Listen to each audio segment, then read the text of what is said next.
Welcome to Tech Hell, my continuing project to get Tom Homan to come to my house and kill me with an ice pick. I am Dank Pasta. I'm here with Vinyl Witch and Dr. Butler, and we got news. Oh yeah, we got a lot of news, including Sakura Bukashin winning that fucking race, Centaur sprint. Good job. You have staved off the glue factory for another day. Can someone tell me how to sucked into the goddamn horse game. Can someone tell me how to do a 1 foot Japan air? I can't. It's not in the move list. I can't figure it out. With your horse? Yeah, with my horse, exactly. Oh, I know. I'm playing Pony Hawk's Pro Skater. Look, I know that this is a fighting game community. You know, you fucking dweebs play fighting games. I don't play fighting games. I have sex with my partners instead. I just want to say, like, the only thing I know how to do is spam buttons and Dong Dong Never Die, and I can mess up inputs playing Dudley and Third Strike. That's all I know how to do. Yeah, we already actually had, like, when I was playing Front Mission the other day, we had horse game discourse. Yeah, hey, I got a lot of it. Yeah, if you want to talk about horse game, I can go on for a long time talking about Gold Ship, the best and the worst, the best and worst horse in the game. When she wants to win, she'll win by 5 lengths.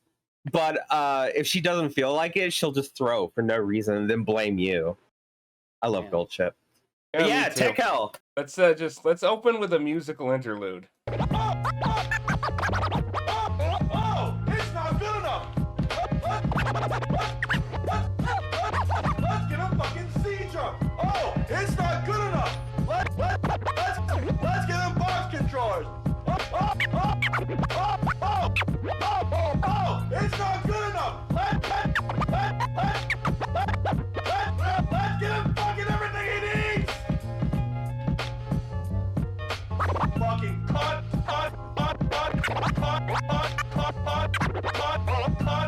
More clip remixes. More of that. That shit's great. That was noted Smash player and Crab Target Hungry Box. Also, I do have to point out, yes, this is a Coke. I didn't buy this. I'm thirsty. It's in my house. Leave me alone. I do have a lot to say about BDS, but I think we'll save that for another time. Yeah. Well, you might have an opportunity, but first, Alex has given us some Puerto Rico news. Fight America. Being America. There's still people trying to join in. I don't know why. I feel like this is trying to get in on Amway or something. Yeah, this is kind of getting on, like, the fucking NFT grift. Like, now. When all the apes are gone. They're not worth anything anyway. But my Enron stocks are okay. Yeah. If you want to make money, just invest in private prisons. You'll become a trillionaire overnight. But no, like, imagine, like, living in Puerto Rico and being like, oh yeah, America has completely fucked us over multiple times. Weird American companies kind of have control over our entire electrical grid, and it sucks. And they don't put any money towards it, and it's really expensive. And the whole island loses power from time to time. About time to time, I mean once every month. And then going, we should join America. We should do. No, if we're in the club, we won't suffer this. Oh yeah. No state in the U.S. suffers in much the same way or anything with crumbling infrastructure that is actively not paid attention to in order to do horrible shit. You know, everything's fine if you're a state. Yeah, it's only going to get better, you know. Just think of all that money used for the early warning systems in Texas. At least they got to pay more police officers playing Candy Crush on duty. But first, we have LOL Lamau. It's time to talk about some good things and have some laughs. Dr. Phil's anti-woke TV network filed for bankruptcy. Wait, he filed a TV network? Yeah, maybe this is why they went bankrupt. So if you didn't know, and I don't think most people did, he had an online streaming platform that when he popped back up last year on Rogan and shit, he was trying to soft launch and he kind of like forgot to in the midst of spreading a bunch of weird conspiracy theories. It was called Merit Street Media, and yeah, it's donezo. Like, nobody wanted to watch programming like, I don't know, Dr. Phil goes to the mall. Dr. Phil yells at you from his toilet. I assume he just had his house wired for video like Prince did for audio, and he would just, like, go off, and that was the channel. No, it probably had such hits as like Dr. Phil tags around with cops and harasses Mexicans or something. Dr. Phil says the N-word. No, Dr. you've Phil heard shows of- you how to repair your VCR. No, you've heard of a microaggression. This here is called a macroaggression. And then he gets his megaphone out, about to say it. His MAGA phone. His MAGA phone. In other news, YouTube will no longer monetize content featuring AI-generated videos starting Good. on July 15th. I find this extremely interesting because they recently launched the ability to just straight up use their VO thing Oh. on shorts, like make shorts out of it, which Yeah. I think some bean counter must have done the math and realized that, like, propagating this shit is actually costing them more money than it seems like it's going to make them, at least hopefully. So yeah, that ought to get rid of this ought to get rid of a lot of slop and garbage. Just, you know, channels that would trafficking exclusively AI shit. Well, I guess like this is like half the point of doing like fucking generative AI slop is to make money off of it. What are you supposed to do with it now? I don't know, weird videos about like secret light languages and unlocking your fourth pineal gland so that you can commune with the machine god. But I guess you're doing that shit on TikTok. Also, what this probably is YouTube realized that, hey, if we let a significant like amount of AI shit into our website that we use to train our AI, it's going to poison itself. So they're trying to discourage that practice. Yeah, this is the inevitable like kind of like endpoint to AI where it's just training off itself in some sort of Ouroboros of shit, just pooping out of its own ass and then eating its own ass, and then that goes through them to become more poop, and then you eat the poop because he ate your ass, like that image I share all the time. Yeah. And it's just gonna get worse and worse because like if you look at like very early generative AI fucking slop, it had this like really kind of cool dreamlike quality to it where I was like, okay, this could do kind of cool things. This was a little bit more of an innocent time before everyone knew that, like, I don't know, it would poison the air or the factories would be fed by throwing like black children into the furnace or something. But now it's trying to be more realistic and it sucks at it and it looks like ass. And it's no longer visually kind of cool, dream-like, pleasing to look at. And then it's just going to train off itself because, like, there's only so much art that you can eat off the internet without just being like, we have to make our own meal to eat. Yeah, they're all currently scrambling to try to figure out how to dog food their shit properly so it still gets better, even though that's utterly impossible. In other good news, SAG strike's over. Voice actors have the AI protections they were seeking. I don't know why it was pushed through without that. I mean, I know because of money, but like it's pathetic how much push there was for the original deal without the AI protection. Yeah, I It's think so it was bad. it was a case of like, you know, just money at all sides, like you said. We have a good union contract, so don't stop pushing, even if it looks like you might lose. And finally, before our last story of this section, apparently Metallica shut down Pete Hegseth's unauthorized use of Enter Sandman in a drone video he posted. So Like, I the know it's supposed to litigiousness of be- Metallica finally providing a benefit to society. Look, maybe looking at this news, maybe I was a little too harsh on Saint Anger. Okay, maybe it was actually a really good album, and I was just too stupid to realize. So here's a hot steaming Saint Anger take, not tank. If you pull that snare out, you know, the one that's like constantly in your ear and it just sounds like the drummer's right next to you.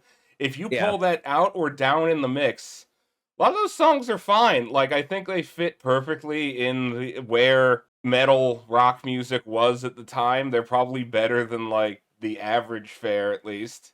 And also, they're really stupid and funny, and I like that. I will say, I know we're kind of joking about this. Invisible Kid is one of the most dog-ass shit songs ever to be recorded, and I'm supposed to be taken seriously with those lyrics? Get out of here! Is that the one where it's like Invisible Kid with his invisible Never saw kid? what he did. Yeah. Have you ever listened to Lulu at all? the Lou Reed Metallica album? No, because I value my time. Well, I don't, and I have, and it's incredible. We're gonna do that later at some point. But finally, ContraPoints, noted YouTube leftist. And look, I'm not gonna lie and say that like she didn't help people move leftward. She did, myself included. There was a time when we were all babby, but she stayed where she was. Everybody else moved on, and now she's kind of stuck looking back, wondering why the people that used to fuck with her shit don't do so anymore. And she posted this big mealy mouth Reddit post about like why she hasn't made a statement on the Palestinian genocide. It's been picked over to death, so I'm not going to spend a ton of time on it, but I do have to say this is one of the most cowardly things I've ever seen. And there's a point where she talks about judging like the cost benefit that only makes sense if you consider she's actually judging the benefits to her own career and brand rather than the benefits to Palestinians. Yeah, to view the moral stance on the genocide as like cowardly dim fence sitter is pathetic. If you don't have the moral clarity to see what is blatantly and clearly going on in this situation, to be like, oh, there's some nuance to it. There's really not. To like I said, to have moral clarity, you should be able to see what is going on. If you are unable to understand or grasp like the severity of what's going on right now, I think you maybe need to read a book or I don't know, receive like a traumatic head injury, hopefully. And like, yeah, statistically you're gonna get worse with a head injury, but there's a chance that may completely change your personality and your politics, like an opposite fucking Friedland or Fetterman.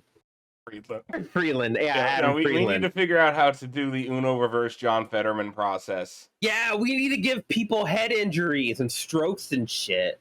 Yo, okay. You heard it here first. Tech Hell advocates head injuries. I do. We're coming for you. I'm gonna fucking beat you with a bat. But no, like, this is another like perfect case of I ain't reading all that. Free Palestine. Yeah, It's so long, and she just rambled. Like, what is she saying? She's like, "Oh, I have to weigh the doing the right thing versus not doing the right thing." No, you don't. This is dim behavior. This is liberal behavior. You don't have to do that.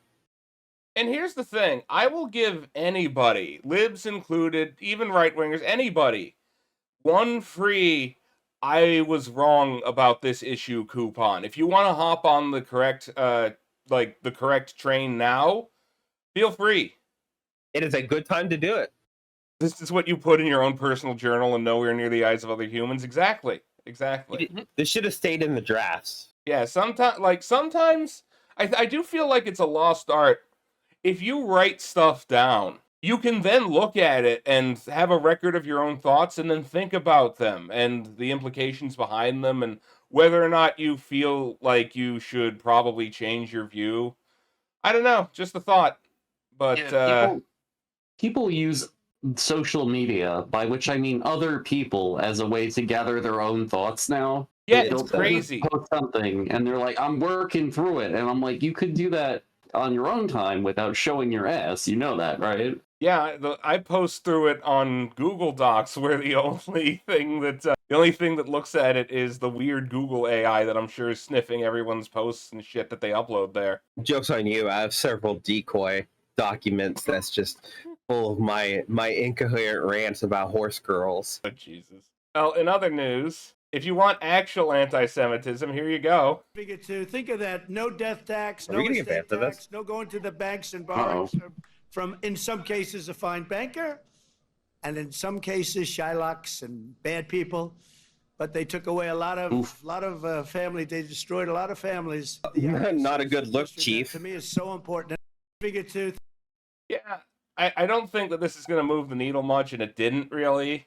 No. Even the ADL, like Jonathan Greenblatt, I think he was saying stupid shit like, he bombed Iran, he can use as many anti-Semitic slurs as he wants to. He pulled the Ben Shapiro. Like, yeah, Ann Coulter said some incredibly anti-Semitic things, but she's really pro-Israel, so I'll sleep soundly at night. Yeah, this is like This is a slur that came straight from a Werther's original candy dish.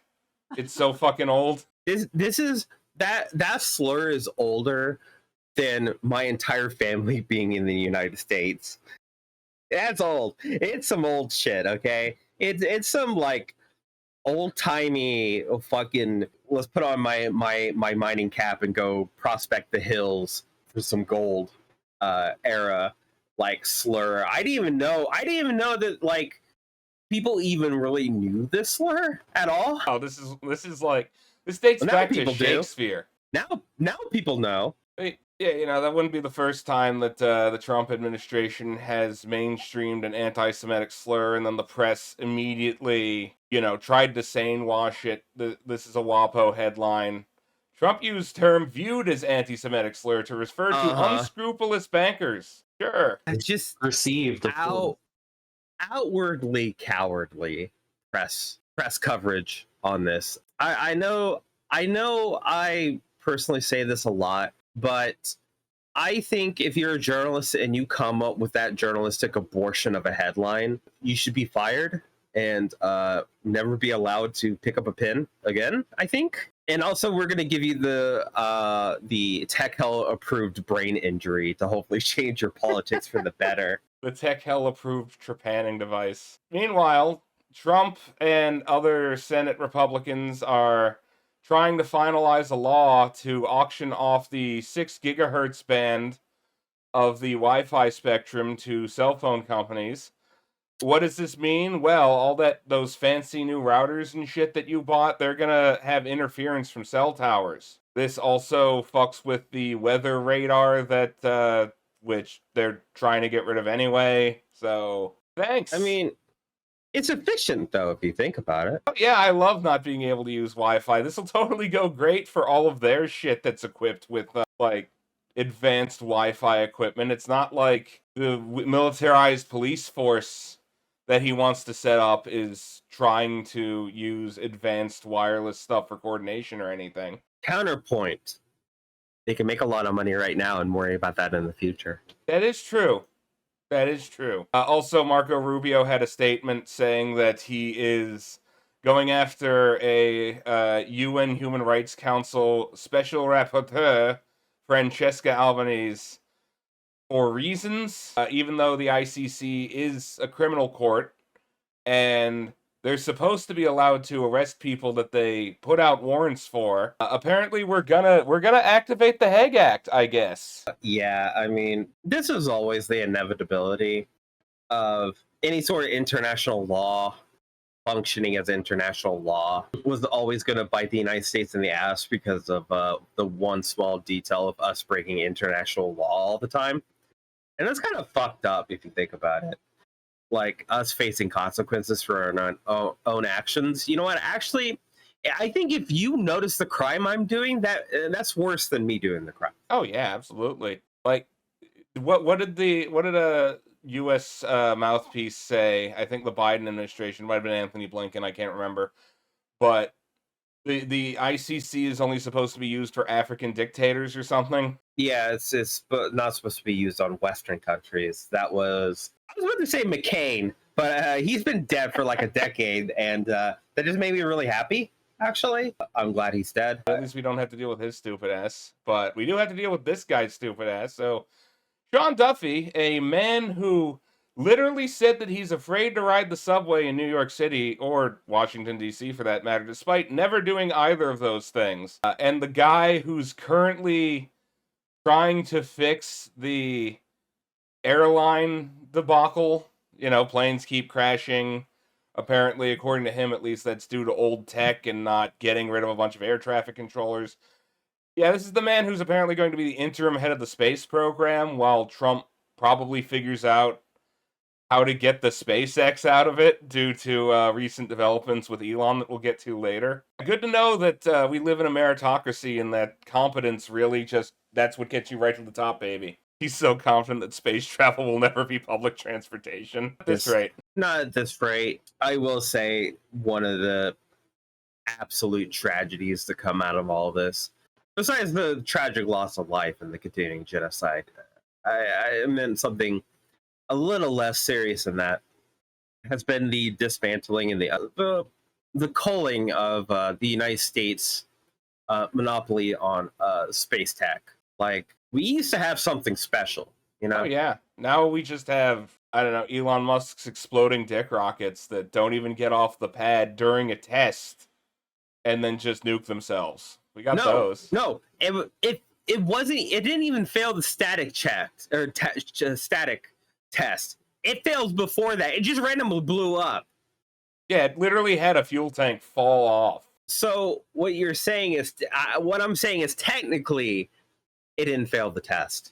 it didn't get a chance to. It's like going, like, driving on the way to court. And if you die in a car crash, you didn't get convicted technically. Okay, That is a good what point. I'm saying. I do find it interesting how the people who rule us are either people who have a very, like, they completely understand that they fell ass backwards into wherever they are, and they're looking for ways to take advantage of that fact, a la Trump, or it's people who, due to individualism being so pernicious, feel bad about the idea that they got any sort of help whatsoever, and apparently the solution to that is to make sure that nobody else gets that kind of help.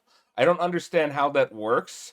I don't really get how that makes you feel better at all, but it's something that you see reified time and again. Well, it's obfuscation. They feel like if they could get rid of it, they could just hide the fact that, you know, oh, no one ever got any. There was no help. What are you talking about? That is a good point.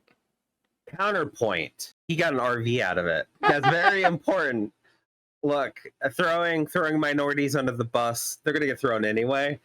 You could be driving the bus. You could be driving your RV, running them over. You know, if you ever think about that, that's kind of a good deal if you think about it.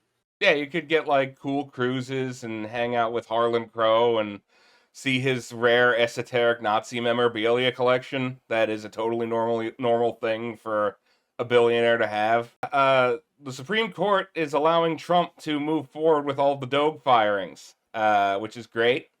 That's totally not going to fuck us even further. And here's the thing, like, apparently there's still court proceedings that need to go through on this. I do want to make a point. A lot of people are saying the courts are worthless, and yes, the courts are worthless in terms of blocking any decisions. At least the upper court, the Supreme Court, is fully captured ideologically. And if they can't make a ruling like the recent one on the constitutionality of Trump's executive orders regarding immigration, they can at least make it onerous for the average person to challenge them by eroding the idea of judicial precedent whatsoever. This isn't that. This is a different way that they're eroding our institutions and their legitimacy. But the courts are still good for one thing, and that is it forces them to be dragged through a legal process that takes time. In that time, they're under a microscope, so all of the stuff that they're doing is out on Front Street, and people can get aware of it. It also gives them time to bungle the shit that they're doing, which they do constantly. I think our biggest asset in terms of fighting our current wave of fascism is the fact that these people, even more so than the Nazis, who were hilariously incompetent despite all of the propaganda about, like, oh, Hitler was a genius. No, he fucking wasn't. He was a meth addict who rode a wave of anti-Semitism to the top. But these guys are even more incompetent than they are. Yeah, a lot of the idealization and the lofty image that Nazi Germany and fascist Italy had is all ahistorical. It's completely made up. It's Nazi cope. To be like, oh, we made the train run on time. They never ran on time. Germany was plagued by logistic issues basically forever. Yeah, Hitler was a methed out kind of loser who his top aides just didn't listen to him half the time. And when they did, you got Operation Barbarossa that led to the death of millions and millions of people. For no real reason. There was no real huge reason to start a war with the Soviet Union. Anyway, what I'm saying is fascists have always been incompetent. they're high off their own farts. They often come from a highly educated backgrounds and trust fund babies Oh, where yeah, absolutely. they failed upwards. Like you said before, like was mentioned before about Clarence Thomas, he kind of failed upward. A lot of fascists do that, and then they're in positions of power, and then a crisis happens, and they're not equipped mentally or like skill wise or mentally. They're not equipped to actually deal with it. Hence the need for scapegoats of like, I didn't lose, I was sabotaged, by the Jews or fucking whatever is the monster of the week to fascists, which right now is Mexicanos. Tomorrow, who the fuck knows? Probably labor unions. Yeah, whoever's Or the most convenient, really. Whoever's assisting them at the time. People who will make fun of you for being divorced. Yeah, that. And the most people who make fun of the most protected class of all, Cybertruck owners And gamers.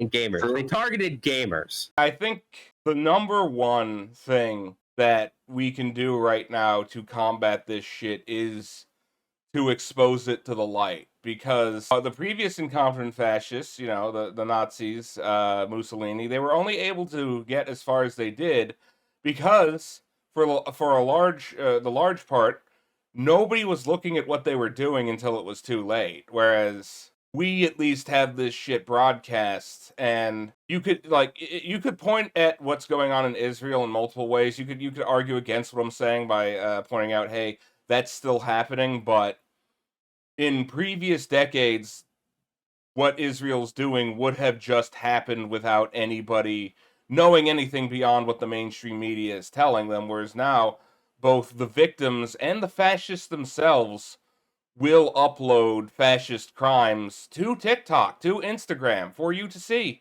and be aware of. And, you burn through a lot more political goodwill these days on this shit than you did in the past, and that at least is something that gives me a bit of hope. And finally, so there was a flash flood in Texas recently that killed multiple young girls at a Christian summer camp. And I've seen a lot of takes on this. People have talked about it. Like, a lot of it is down to removing our ability to predict the weather due to NOAA, the National Weather Association, being targeted as a part of Project 2025 for two reasons. One, they research and talk about climate change a ton, and their research is accurate. Two, there's a thing called AccuWeather, which, ironically enough, uses the NOAA data a lot, but it is a private weather prediction service that wants to be the only option available. So, at the behest of whatever billionaire shithead runs that, I can't remember his name right now, we have already curtailed access to satellites that NOAA was using to predict things like flash floods, curtailing budgetary access, doing things like raiding the FEMA budget in order to pay for the stupid Florida concentration camp that we set up. Or in this case, this isn't even directly related to this, but apparently in the area hit by this flood, the officials were sent $5 million to set up an early warning system, like sirens. If you live in an area with common weather, like disastrous weather patterns, like tornadoes, we're both from the Midwest, where, you have the siren that would go off every month, like one Monday a month for testing purposes. Those are to warn you in case your house is about to get flattened by a tornado, or in this case, a flood.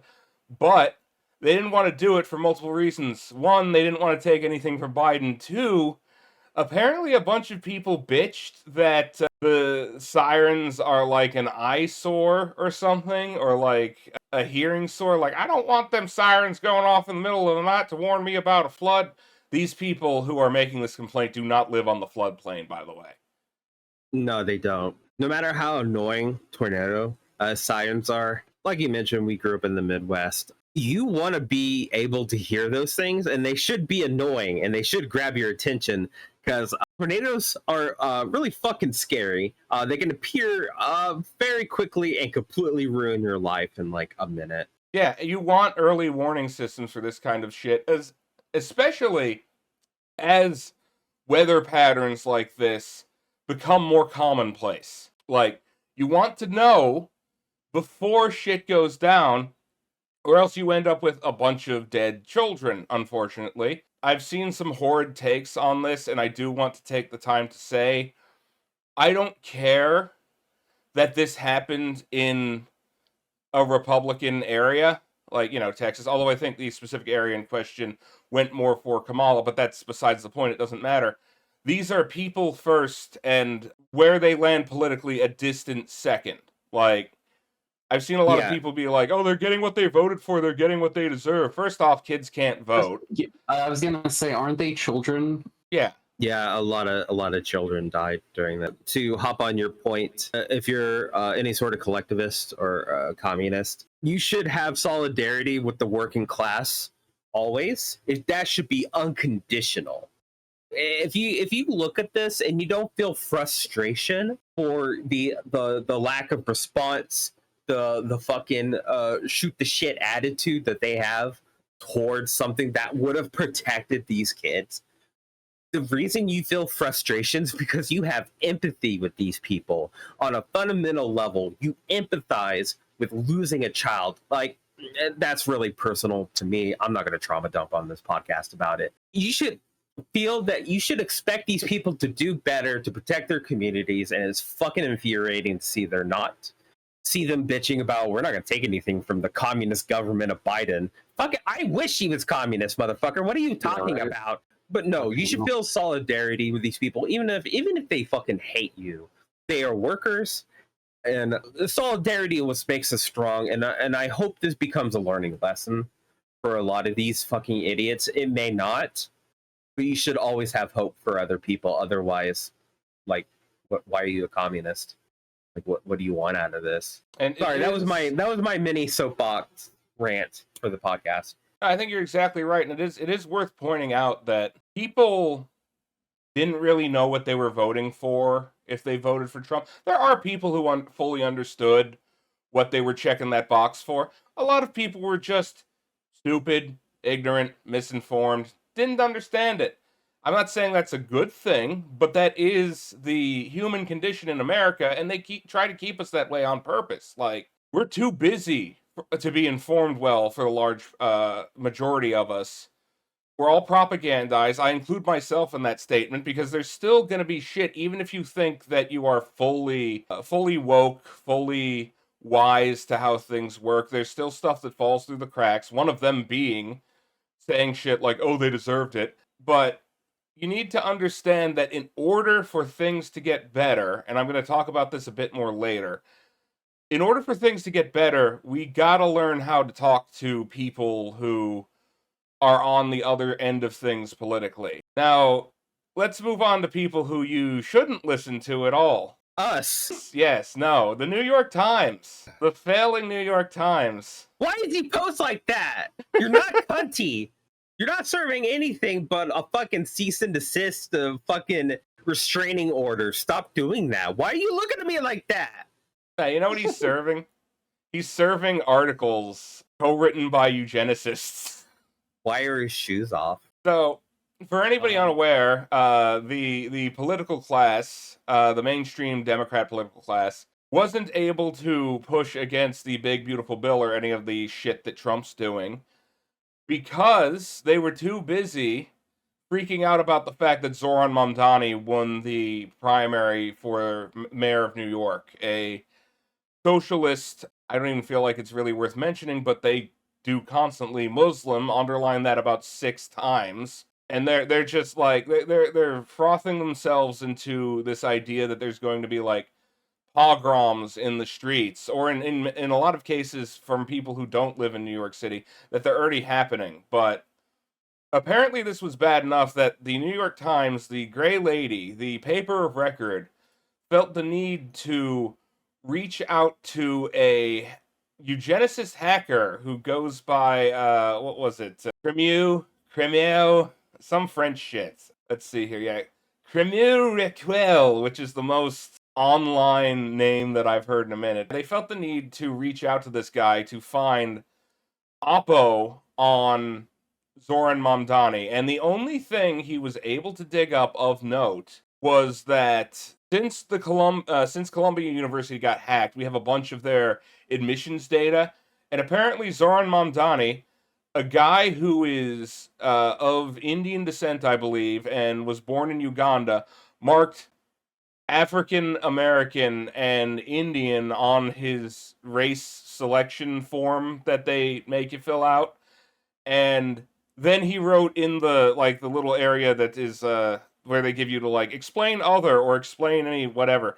He wrote born in Uganda. I think all that shit makes sense. This is a non-story, nobody cared, but the actual story here is about Creamy Jordan, the guy that they worked with, who is just straight up a Twitter race scientist. Oh no.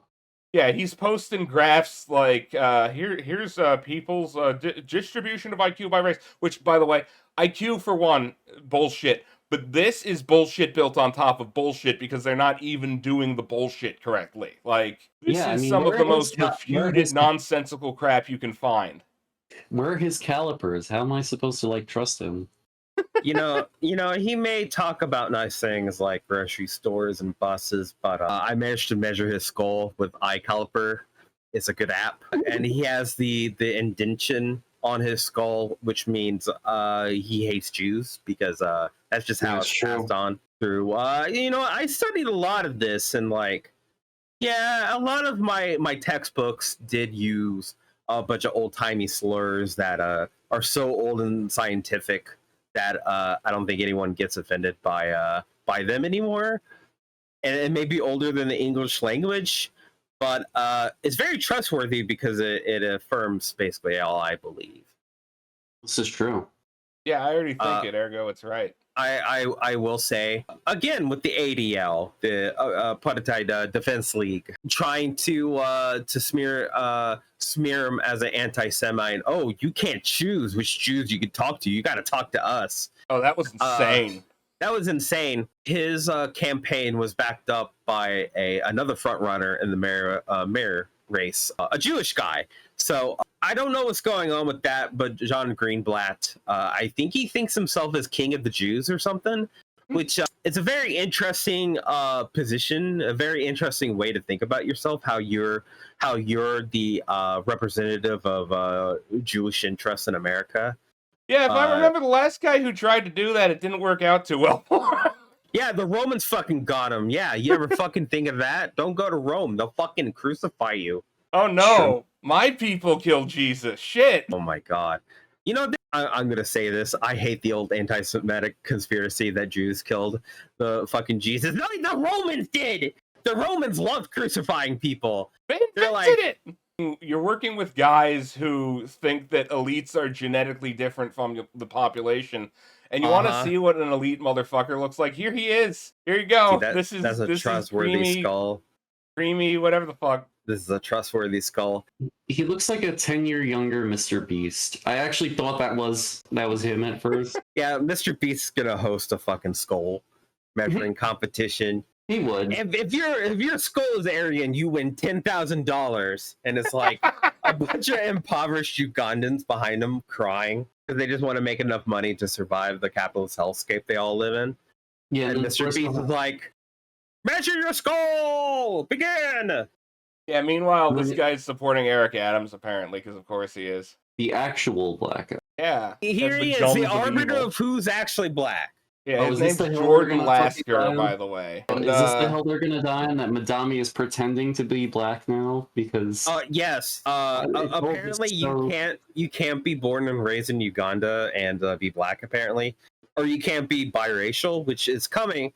It's funny because I'm biracial. You could do it. It happens a lot, actually. The racial purity thing is not really true. If you obsess about racial purity and what makes good IQ or whatever, I think your brain's bad, and the tech hell beating is coming to beat those ideas out of your brain. Blackjack squad will be at your house. Yeah, it's really cool that they're working with this race science guy. He's been to conferences.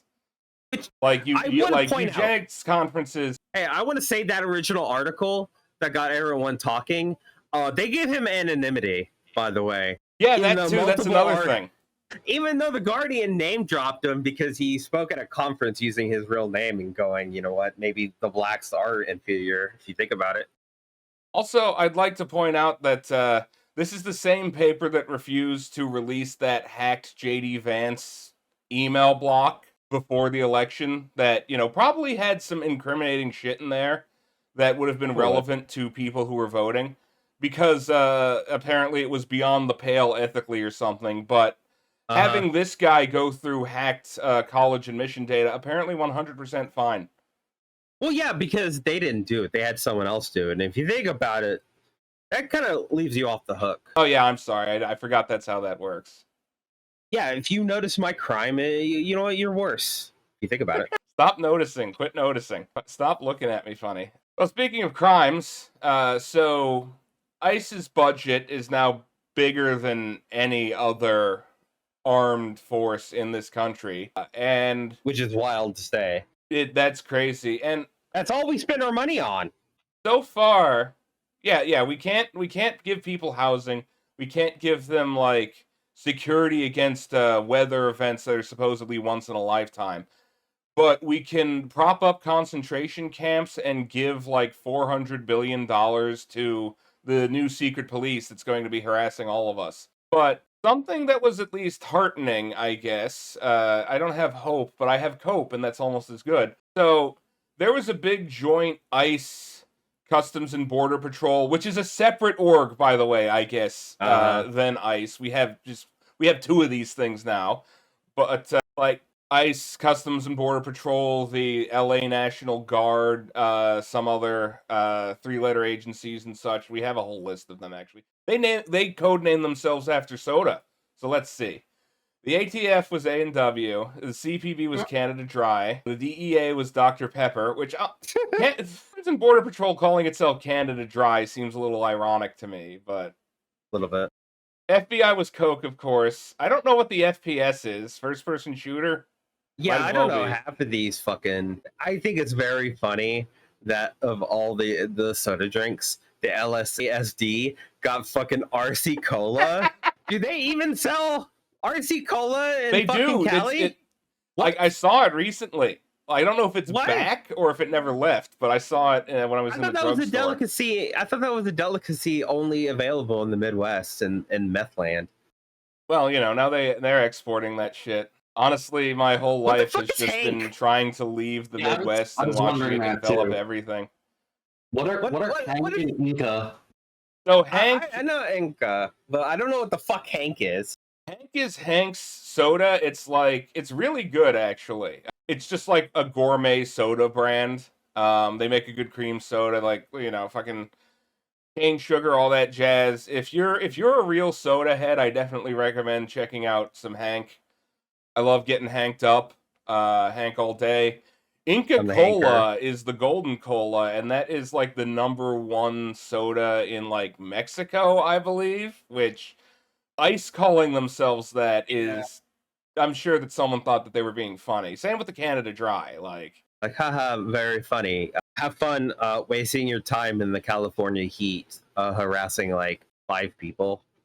And that's precisely what they did. According to this article, the whole purpose of this operation was to bust people selling bootleg IDs, like fake IDs, which, I'm sure that's not something that they essentially made up or trumped up into an actual thing where it's just something that happens on occasion, but whatever. Apparently they were, told to simultaneously to not do any actual law enforcement activities, which I don't know what the fuck that means. Like, you're doing a raid on something. I assume that means, investigating and arresting people or whatever. They also were told to expect lethal resistance from the MS-13 presence in the area. Like, they were given these, military threat situation maps and stuff, which, it's all horse shit. And, the people involved on the ground, the guardsmen who were literally, because they couldn't coordinate shit. ICE couldn't even coordinate with CBP. The guardsmen who were stuck in their trucks for a half hour until they just left understand that this was all bullshit. The 3-letter agency guys are literally comparing this to Afghanistan. Yeah, if you think about it, it is kind of like Afghanistan, as in they just harassed brown people and didn't do anything.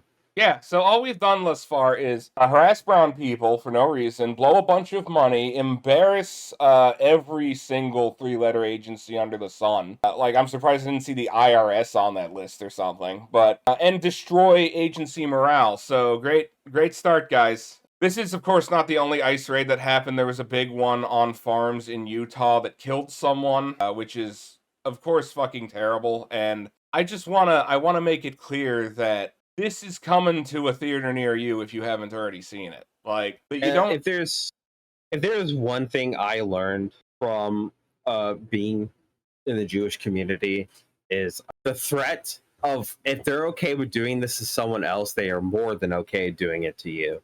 And to go, this isn't gonna happen to me. They come for you way faster than you fucking think. Oh yeah, absolutely. Like, just going a bit ahead in my list here. Like, Trump was literally trying to say that, like, Trump was saying that he wants to revoke Rosie O'Donnell's citizenship because I don't even know why at this point. This just has to be an old grudge from when Rosie O'Donnell was relevant in any capacity. Because what does she do at this point? Just like hang out? Supporting people who like disagree with him politically. Wow.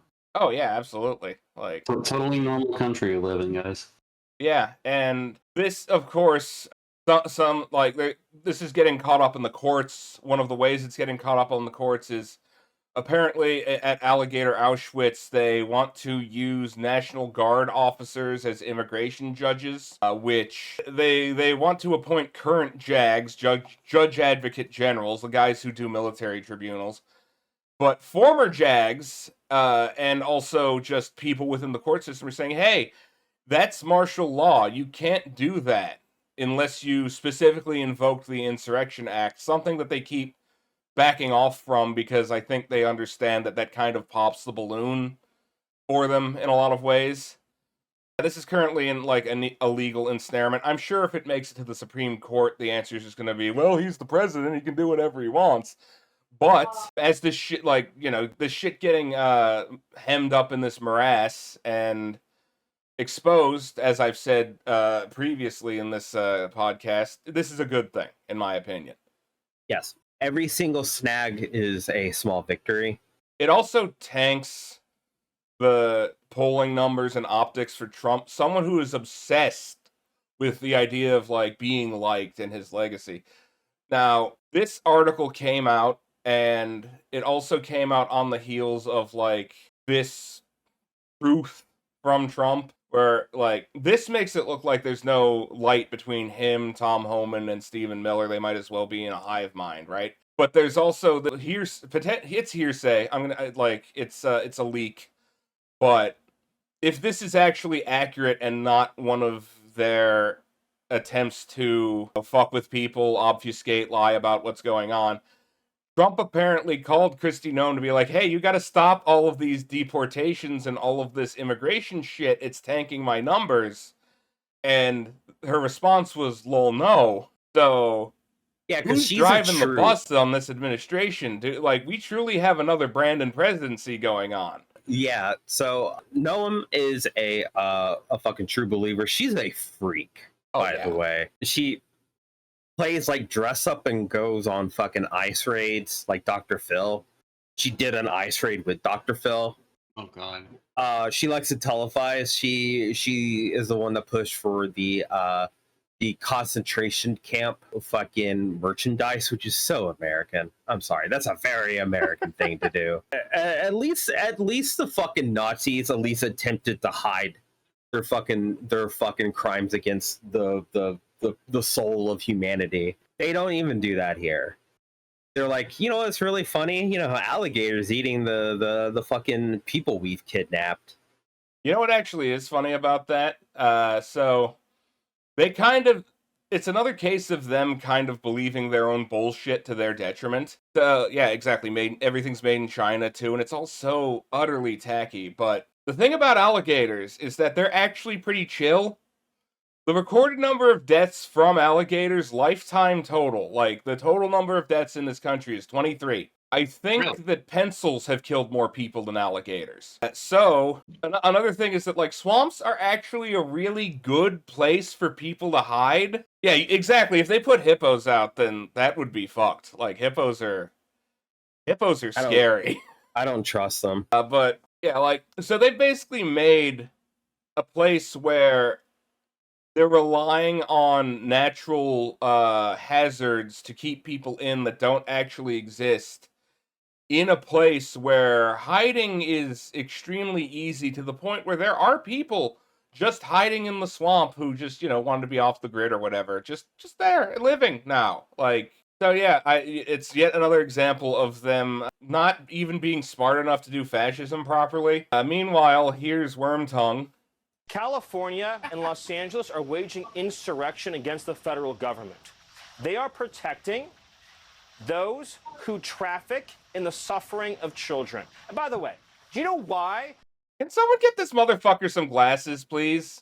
Like, every time I see him, he looks like he can't read the chalkboard. I don't know. I think he just likes doing racist caricatures of Asian people. You think this is his I mean, authoritative squint or something? Like, we need to get all of the Mexicans out of Los Angeles because I was made fun of in school, and I think that thus we need to kill all of them. So many of these unaccompanied alien minors are being put to work in slave wages and slave conditions all across California to pay off their cartel debts. The Democrat Party is funneling these profits from rape, profits from exploitation, and yes, profits from murder into the. You do not want to bring that up, dude. Yeah, like, what the fuck is he talking about? You're representing the fucking United States of America. Don't talk about slavery. You invented it. Not the concept of but modern day slavery of working in prisons. We invented that shit. We love slavery. And that's still he's right for pointing out. He's right for pointing out California also loves slavery. Because, let's be real. But you're representing the United States. Don't talk about rape. Don't talk about crimes. Also, the fact of the matter is, yeah, these people are working for absolute dog shit wages.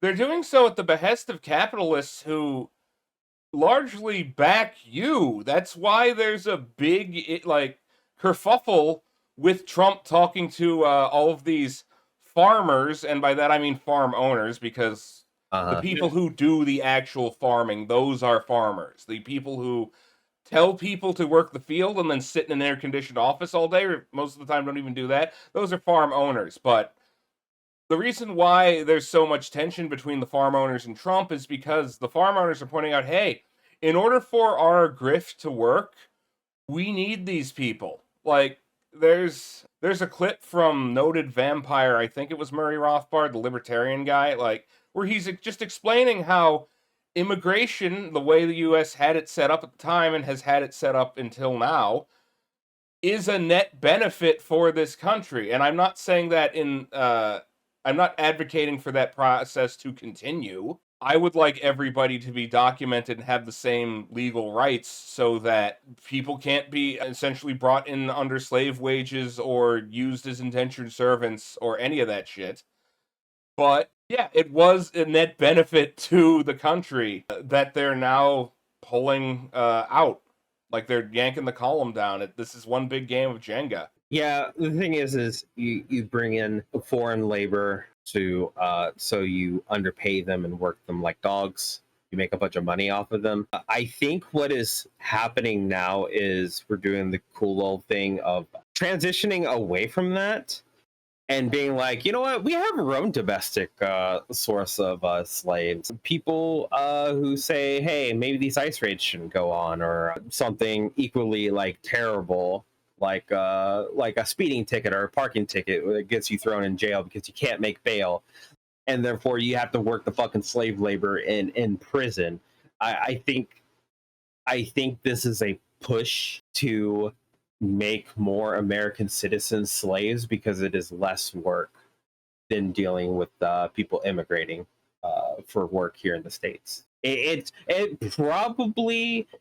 probably saves you more money to keep the slaves in house than it would be to import them, because the citizens of your country do theoretically have rights, and they do have a lot more sway than undocumented people. But if you enslave the citizens through dumb bullshit like debt or going to prison or prison debt, then you take away power from people who were born with citizenship.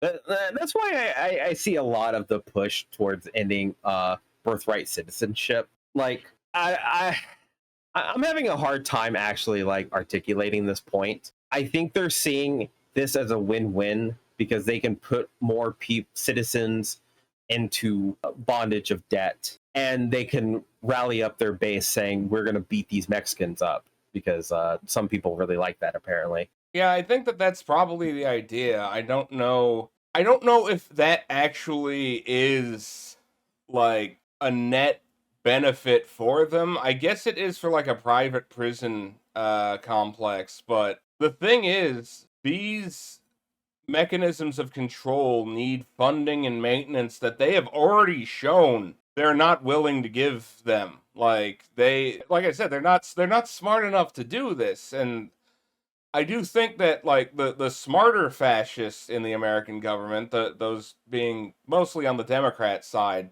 do understand that the cheaper way to do things is by just what we were doing with immigration, a more lax border policy by comparison to whatever the fuck this shit is, that still rendered people second-class citizens. That they're like the Tyson chicken plant where they called ICE on the workers who were essentially striking due to the fact that it wasn't just that they were exposed to horrible working conditions, although they were also exposed to sexual assault among other things.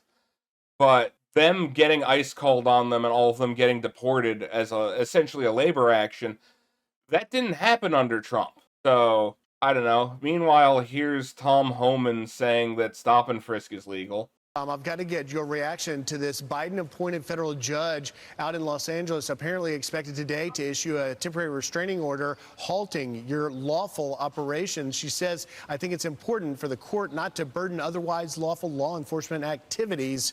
Your reaction there? Look, people need to understand, ICE officers and Border Patrol, they don't need probable cause to walk up to somebody, briefly detain them, and question them.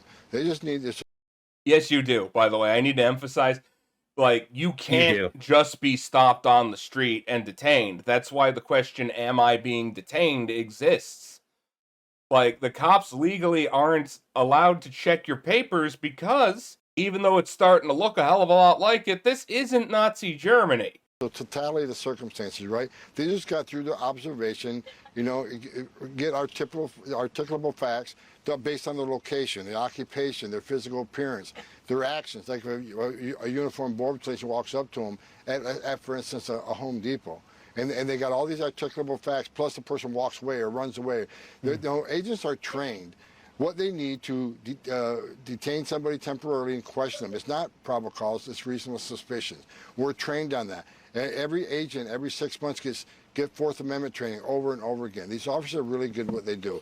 And if the judge would make a decision that's against what these officers are trained, what the law is based upon, then they're going to shut down operation. I think that's your end game. They want ICE to stop doing this. But if they base it on the rule of law, they're going to find out Border Patrol and ICE is doing exactly what they're going to do in accordance with law. And you're not going to stop coming. Tom Homan, thank you for getting up with us this morning. Well, I will say I am really happy the miracle of science has progressed, that this guy is still alive despite eating too much mashed potatoes and overdosing on them and basically turning into a pile of mashed potatoes. I'm glad he can still talk. That might have given him the Fetterman treatment, and his politics and his understanding of law are bad. But I think we should all be happy that he's been given a second chance at life. Yeah, the sentient potato wing of our government not really doing great. Although honestly, I do gotta say, like, they did figure out how to make him up. Like, they must have gotten like a funeral director or someone in to do up his makeup so that he doesn't look like Uncle Fester. Yeah, maybe they actually have some people from the Midwest working in the White House, because that's a pretty nice dressed up pile of mashed potatoes. Just that's all I'm saying. Okay. Yeah, they had to get like a Boomhauer to English translator. Because like I was sitting there, I perfectly understood what he was saying, but I was also thinking to myself, this man's unintelligible to people who like not grow up near this. Didn't hang out watching the Blue Collar Comedy Tour on DVD. I was gonna say if you didn't grow up in like in the Midwest or a little bit more south, you ain't gonna understand the fuck he's talking about. And I'm gonna be honest, you're not missing much. Did he He's say... just saying like, the courts, the ICE agents are really good at their jobs, except for all the times they're not. They're really good at their jobs, and the courts are saying they're not good at their job, but I'm saying they're good at their job. And I think that means the court wants them to stop doing a good job. Like, no, you fucking moron, you're not doing a good job. You're getting some of the most racist people alive, U.S. court judges, to say, hey, you're doing this wrong. It means you ain't doing it right. You're not doing racism right. I'm sorry, dog. You're not doing it well. Did he say tractable attributes, meaning intractable facts? Like, I think he said tractable attributes. What do you mean by that, dude? You want to elaborate on what traits do these people have that what are you referring to? We have you fucking mashed potato son of a bitch. Stop making us look dumb, okay? If you have a little bit of an accent, you sound like you know what? No, we're gonna drop this. Yeah, Tom Homan needs to go wash his clothes. Meanwhile, we have the Indeed ad for concentration camp guards, and $60 an hour. $60 an hour. Yeah, I mean, of course they're gonna pay well, but I think that the conditions of said assignments are a bit questionable. No benefits. Why would you get whatever slop they're serving people there, I guess. 84 hours a week, 12-hour shifts, 7 days a week. And it's a contract position even. It's not even permanent employment. They're screwing over their concentration camp guards. Oh my god, are they gig economy a fucking death camp? Yes. Oh my god, what? How? You can Gig economy death squad. Yeah, I gotta write that one in the theoretical band name list. Actually, look. I know the Uber rebranding to the Ubermensch death camp executioners was a bit hasty, but there may be a market for this. There may be a market for pop-up death camps. It's just what I'm saying. They really are just the Ubermensch. We are going to disrupt the fucking death camp industry. Okay, we're on. See, that's American ingenious right now, right there. Pure American ingenuity. You know what? You think you gotta pay people, give them all these fancy uniforms? Nah, you just gotta give them a free hat. It says "Make America Great" on it, and it was made by China, and they get in there for 84 hours a week, and it's powered by patriotism. Meanwhile, I have to point out that ICE is currently, despite having, even before the budget passed, still having money, having recruitment issues, massive ones, because turns out nobody wants to work for the Gestapo aside from the psychos they already managed to get working for them. The psychos that are upset that they missed the wholesale slaughter of Iraqis and Pakistanis, they missed out on Operation Desert Storm 1 and 2, and they're going to take that out on everyone else. They missed that, and now this is their opportunity to crack some heads with the legal go-ahead of doing whatever you want. Operation Sweaty Popsicle. $60 fucking an hour? What the fuck? $60 an hour?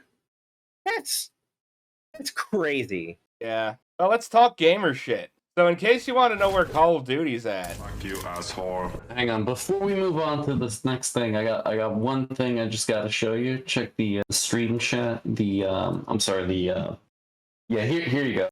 Wow. The VC text. Yeah, it's just that you won't believe what Discord. Now I gotta take a screenshot. So I popped Discord out, right? Right.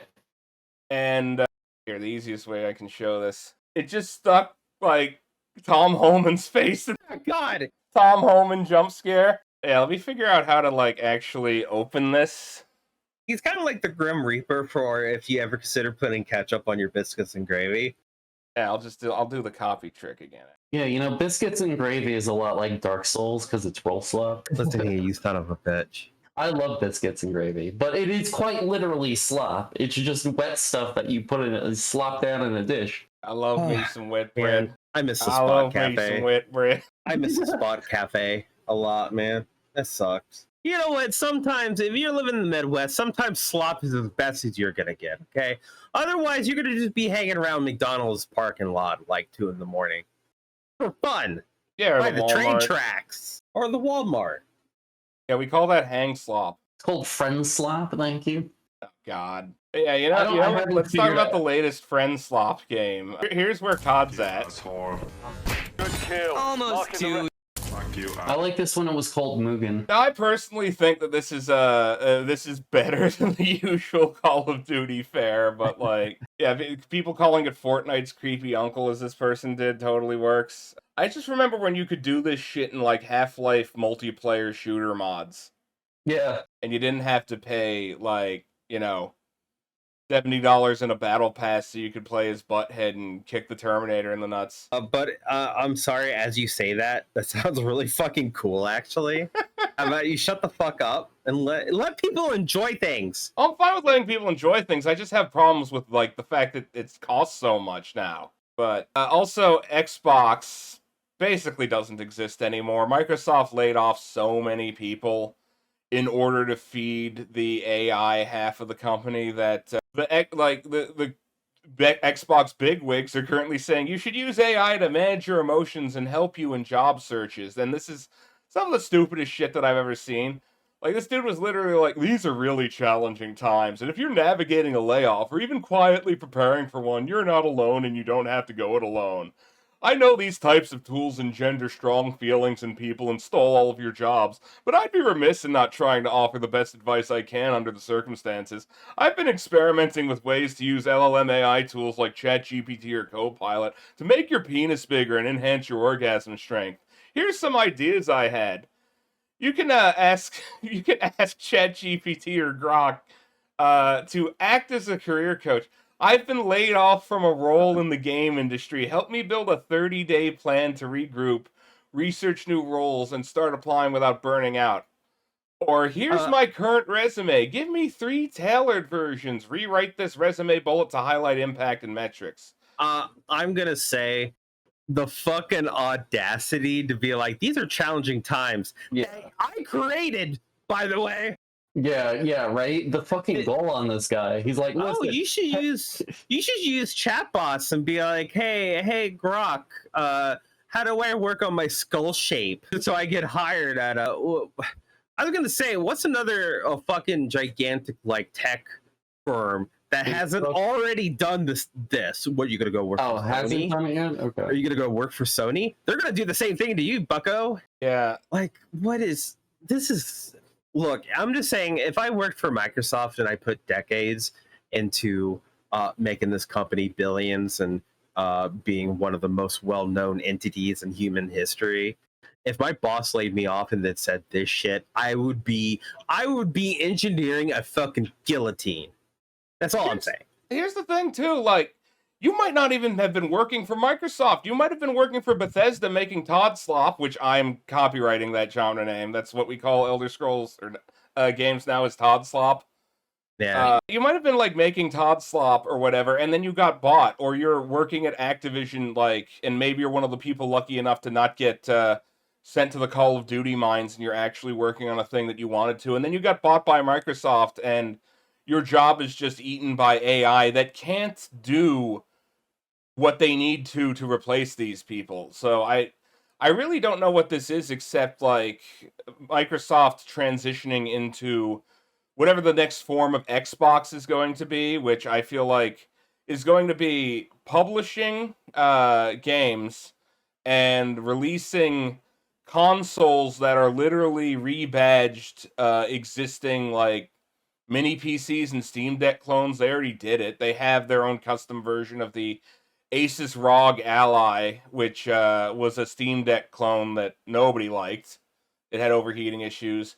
And they apparently have a custom version of Windows that's stripped down that's called like Xbox OS or something, and that's running on that. But Yeah, like, I'm struggling with imposter syndrome after being laid off. Can you help me reframe this experience in a way that reminds me what I'm good at? I have to resist stabbing myself in the eyes with this pen just so I don't have to see shit like this anymore. Are Look, you kidding me? And also, here's another thing. If the AI is so fucking valuable at being able to process all of this crap, why wasn't this pre-done for the employees that they were laying off in order for them to have the documentation already that this AI was able to produce to help them land a new gig? Almost as if this shit is just being applied as, you can't even call it a band-aid because band-aids do something. This is the rub some dirt in it of being laid off. This is the good table side or patient side manners at the triage unit as your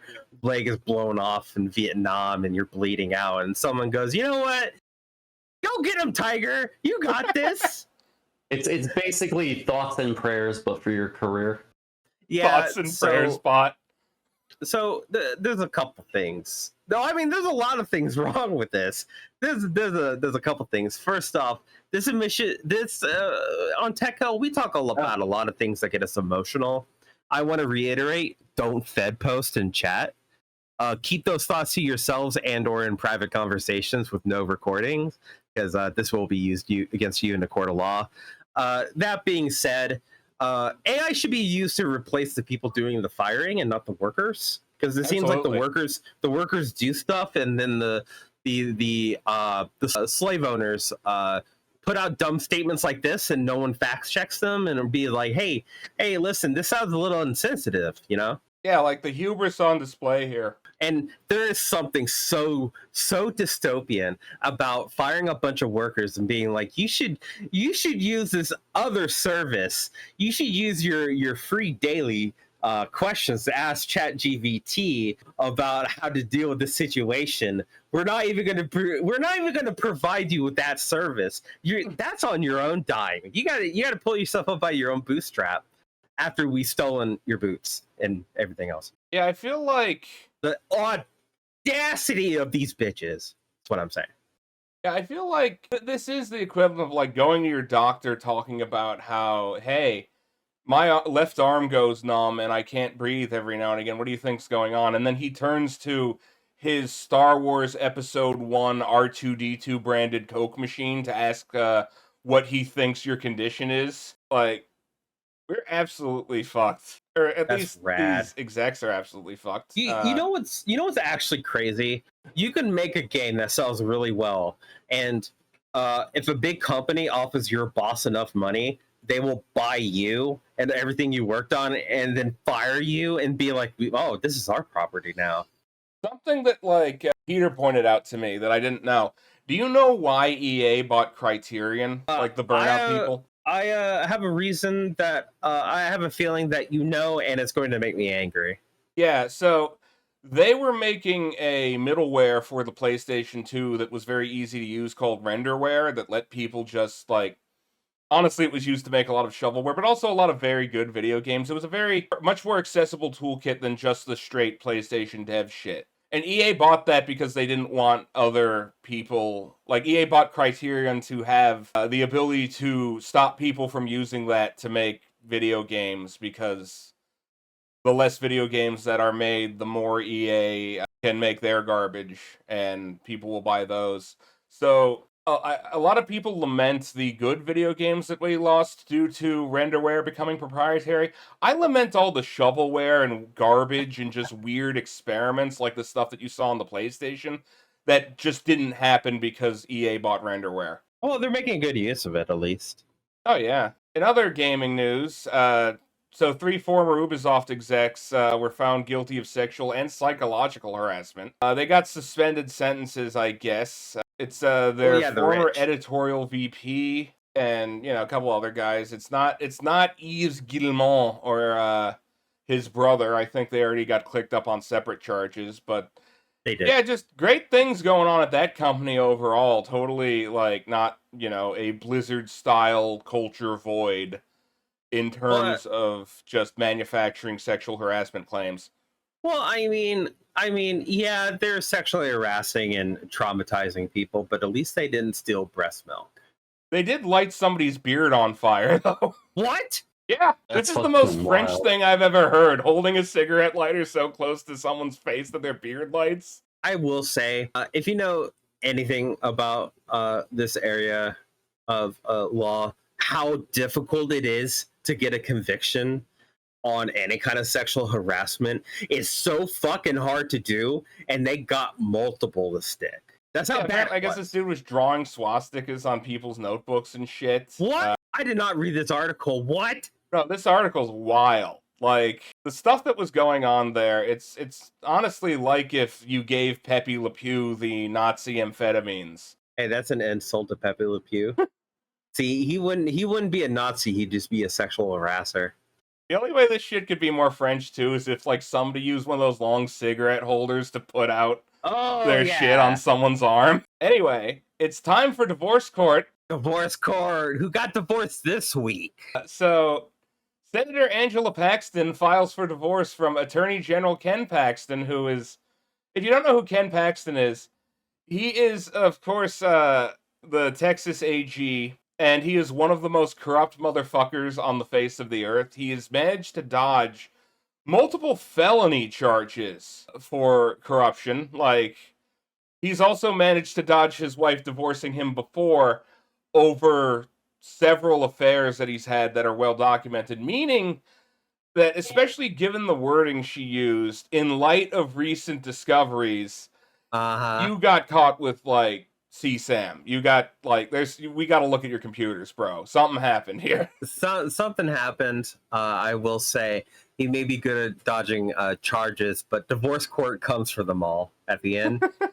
It's kind of like the Grim Reaper of people who are shaped like thumbs. But yeah, and also, like, that's very alleged. Apparently he's been having extramarital affairs. And the thing is, it's just like on biblical grounds.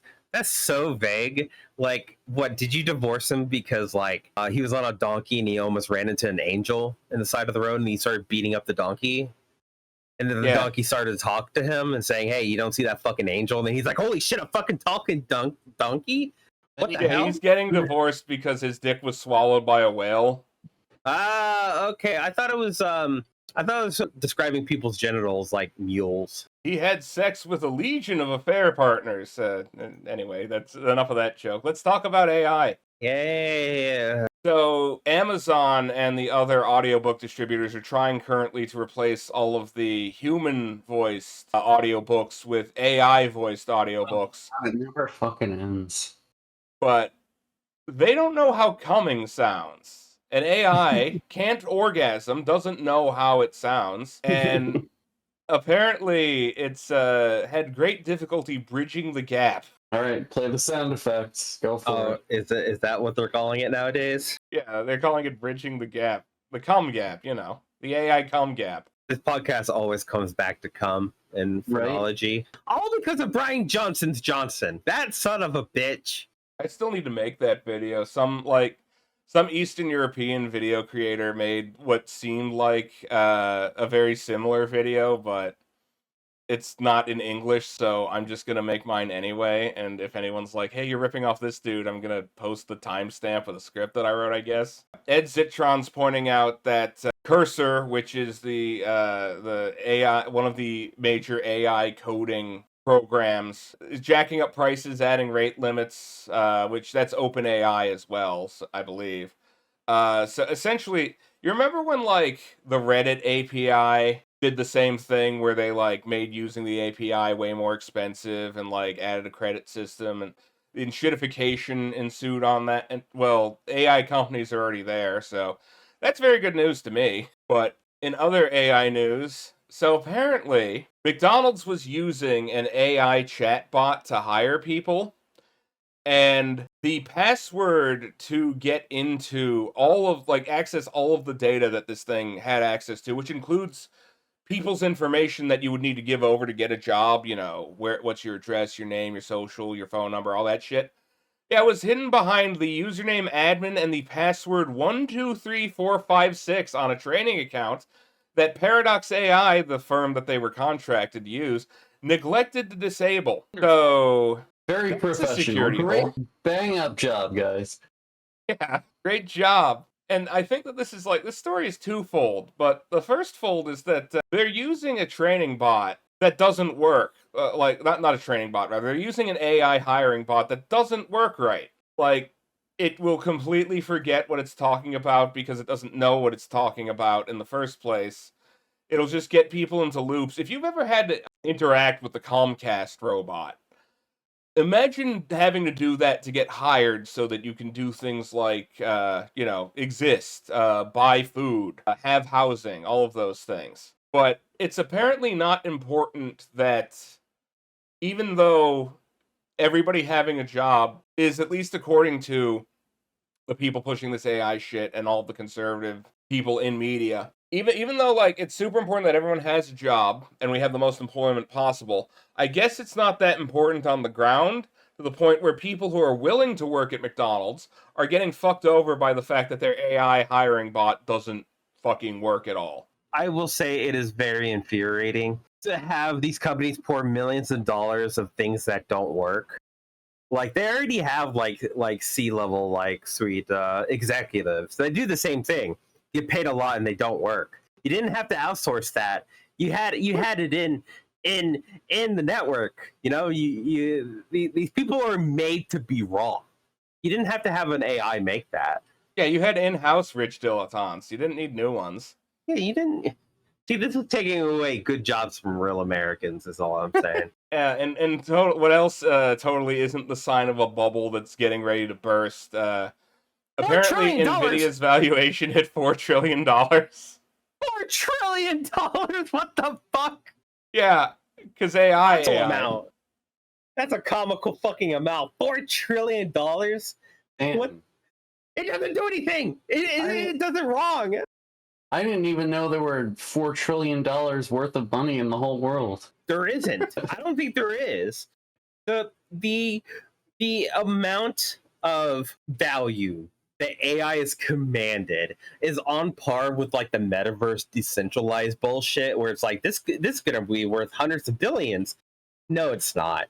And this is a value. This is like a kind of like a circle jerk of evaluations. But $4 trillion is delusional. Yeah, and all this shit is bullshit because Mark Zuckerberg is going all in on it, and he hasn't picked a winner since he wrote an app to let him creep on girls' personal information in college that became Facebook. And meanwhile, all this AI shit is just poisoning like the areas around the data centers.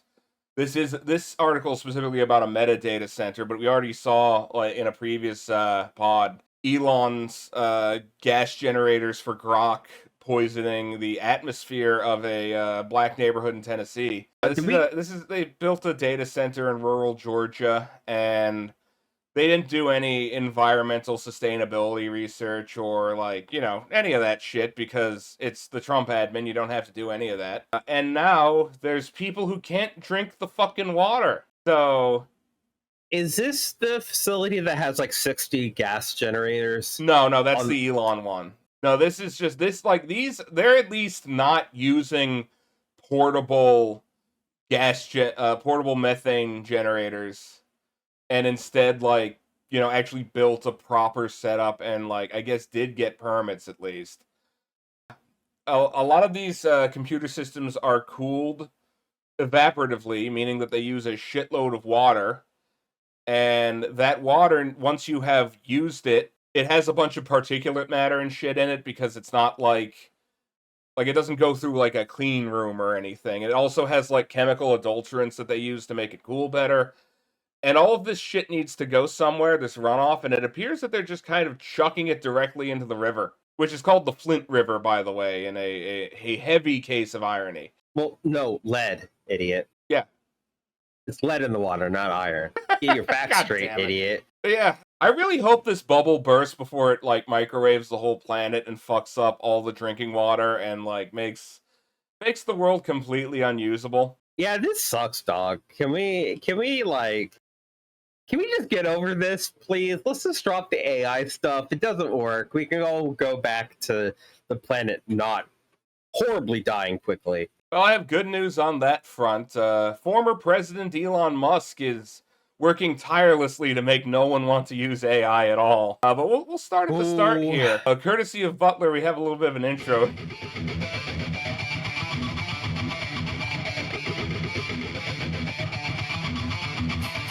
That's right. Grok has declared itself Mecha Hitler. No, I'm not fucking kidding. I really wish I was fucking kidding. But before that, Elon Musk announced a new political party called the America Party. Now, we all know how viable and also not crazy third options are. He apparently still hasn't actually filed paperwork for this thing, so it remains to be seen whether or not he's going to do that. Scuttlebutt from one of his former cohorts is that he has it out for the Trump admin so hard that he's just gone full spiteful motherfucker mode. He's aware of the fact that this is probably going to break their base and tank their election chances even more. Should we ever have elections again, that kind of thing. But he announces this, and then 3 days later, Grok starts declaring itself Mecha Hitler. Yeah, that's more on the political party. He's also apparently directly tied up in the Epstein thing that we're going to talk about in a bit, where he's just pushing for them to release that, even though he's probably on the list.